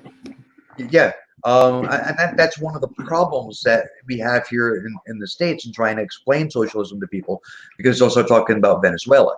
And okay, Venezuela is a failed state, Sure. not because they were socialists. It's because it's Venezuela. Well, it's because we put crippling economic sanctions on them to ruin their economy, and then point at them and go, "Oh, look, they're failing. They're failing." It's ridiculous. Yeah, I mean, it's the immigration problem. Also, people are like freaking out about people coming over the border, and it's like, well, they're coming over the border because of what we did to their country. We fucked up their. You broke it, you bought it. So yeah, no, but anyway, socialism. So yeah, I mean, you hear these stories about socialist dictators and all these dictatorships where and that's what people think. That's what people think. That you're going to be standing on line for bread. If you go to the store and you want to buy candy, you're not going to have any choices. You're only going to have one kind of candy because that's what the state decrees. That's not. Well, that was more akin to what communism was like under the Soviet Union, where they had what, rather than a demand economy, they had a command economy. So they basically said, oh, we have, I don't know, I'm just going to pick a number, that we have 100 million households, so we're going to order 100 million washing machines. And so they would make an order for 100 million washing machines. Everybody gets a washing machine. We're done producing washing machines now for 5 years or 10 years or whatever, because everybody's got one. So the command economy, but the problem with the command economy, it doesn't work. It can't work, for a couple of reasons. One thing, like in the Eastern Bloc countries, like Poland and other countries, as well as Russia, the government told you when you were in school what you were going to do when you grew up. They told you what your job was going to be. You're going to be a farmer, or you're going to be an Olympic gymnast, you're going to be a factory worker or whatever. You didn't get a choice in what your occupation was. This is why so many people used to defect back in the day. If they were Hungarian or whatever, they'd jump in the Danube and try and swim across the river, because you couldn't leave the country by foot or by bus or by car. You were locked in. This is something modern young people don't seem to know about the old era, the communist era, the Cold War. China was a closed country. You couldn't just come and go from China. You couldn't just come and go from Russia or Czechoslovakia or Poland or East Germany, for God's sake. You couldn't just come and go. They couldn't get out and we couldn't get in. People don't really know that these days. They don't seem to realize that the world used to be like compartmentalized in a way which is beyond imagination now, because we've had globalization for such a long time. So, given where we are with socialism having such a bad rap in America, what I'm proposing for next week's discussion is for me to call out Kate Bionic Dance. And my argument that I want to present is, if we are going to have socialism be recognized for the goods that it can have for our society, then we must recognize that Star Trek is the best sci-fi franchise in the history of ever. You would sooner get me to I don't even know to flog a stranger than to get Kate to admit that Star Trek is the best sci-fi ever. I mean, come on. But it's demonstrably true, though. Demonstrably true. I am a huge fan of Star Trek, and I'm also a huge fan of Star Wars, and I do understand that people have their preferences. I know for a fact Kate prefers Star Wars, and I think that's fine. Me, I love them both. I don't really have a preference. Yeah, I'm a fan of both, but I just there's a Trek is just better. It's just better. So we have a national bird. It's the eagle.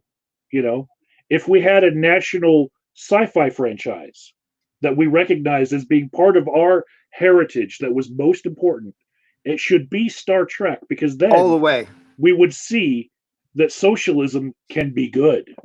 I like your reasoning, but no, I mean Star Trek. I mean, Steve Shives did a recent video about Star Trek Voyager, and he made a really good observation in that video, talking about the way, basically from Star Trek TNG through DS9 and Star Trek Voyager, Starfleet is very much meant to be sort of an allegory of the United States, what it stands for, what it's all about.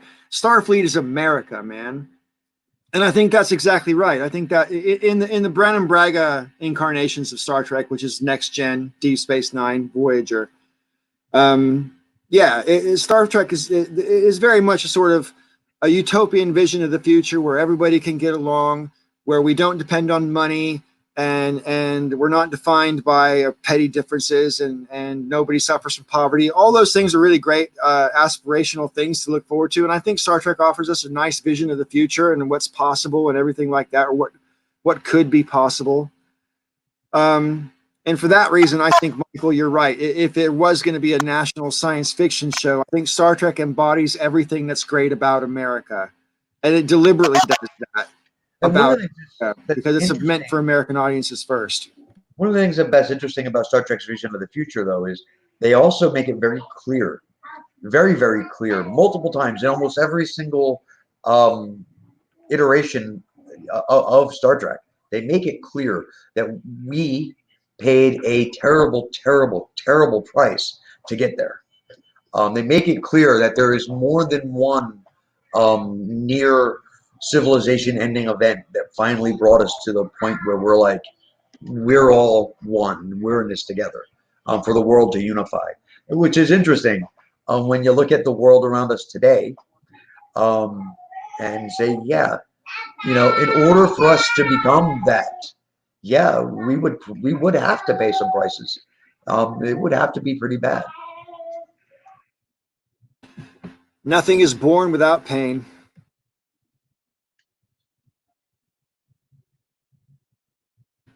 And on that note, my friends, I think we should start wrapping the conversation up. We're getting close to 3 hours here, and it's really the middle of the night where I'm at. So if anybody has anything else they'd like to add, or oh, by the way, BrayTube, I just see your comment that says Farscape rules. I've never managed to finish watching that, but I think I just saw they've got it on Amazon, I think. So I think I'm going to watch. I've watched the first series and part of the second series, and I definitely want to watch the rest of it. Farscape looks like it has a vibe to it that's quite unique among science fiction shows. It doesn't look like it's trying to be something else. And a lot of science fiction shows are very derivative of other science fiction shows, and Farscape doesn't seem like that at all to me. So I'm looking forward to that. I tried Babylon 5. I tried it. I couldn't do it. I got like 2 episodes in, and I was just like, I'm done. I know there's Serious Mind loves, but I can't. It's my favorite TV show of all time. And the thing is, the first season is just really, really dated and low budget. And the actors weren't quite sure what they were doing with their characters yet and stuff. And it really shows. The first season is rough, man. There's no doubt about it. Second, third, and fourth seasons absolutely fly. And in the 5th season, you're like, oh man, they ruined it. It was going along so well, and then they just kind of they basically did a fumble and then a late recovery at the end of the 5th season. They did recover, but there's like several really bad episodes in a row in the 5th season, which kind of fuck it up. And it's not to the same standard that the other seasons were. So there are some weaknesses to Babylon 5, but I'm a huge fan. I quote that show all the time. Special caveat for Kate. If she thinks that Enterprise is part of the canon that I'm talking about, I get to bring up the Star Wars Christmas special. That's funny. All right, then. Well, hey, friends, thank you for your company and for your points of view. I really appreciate the conversations. And if you're willing, we'll do it again next week. And if not, I'll be here by myself talking to the lovely people. But I want to thank everybody for coming, audience and members, and we'll see you again next week. I've just been pontificating for like the past minute. I thought I didn't know my mic was off. Right. Bye, everybody. See you next week then. Okay, take it easy. Thanks for coming. See you later. Bye. Dev's got to chase that kid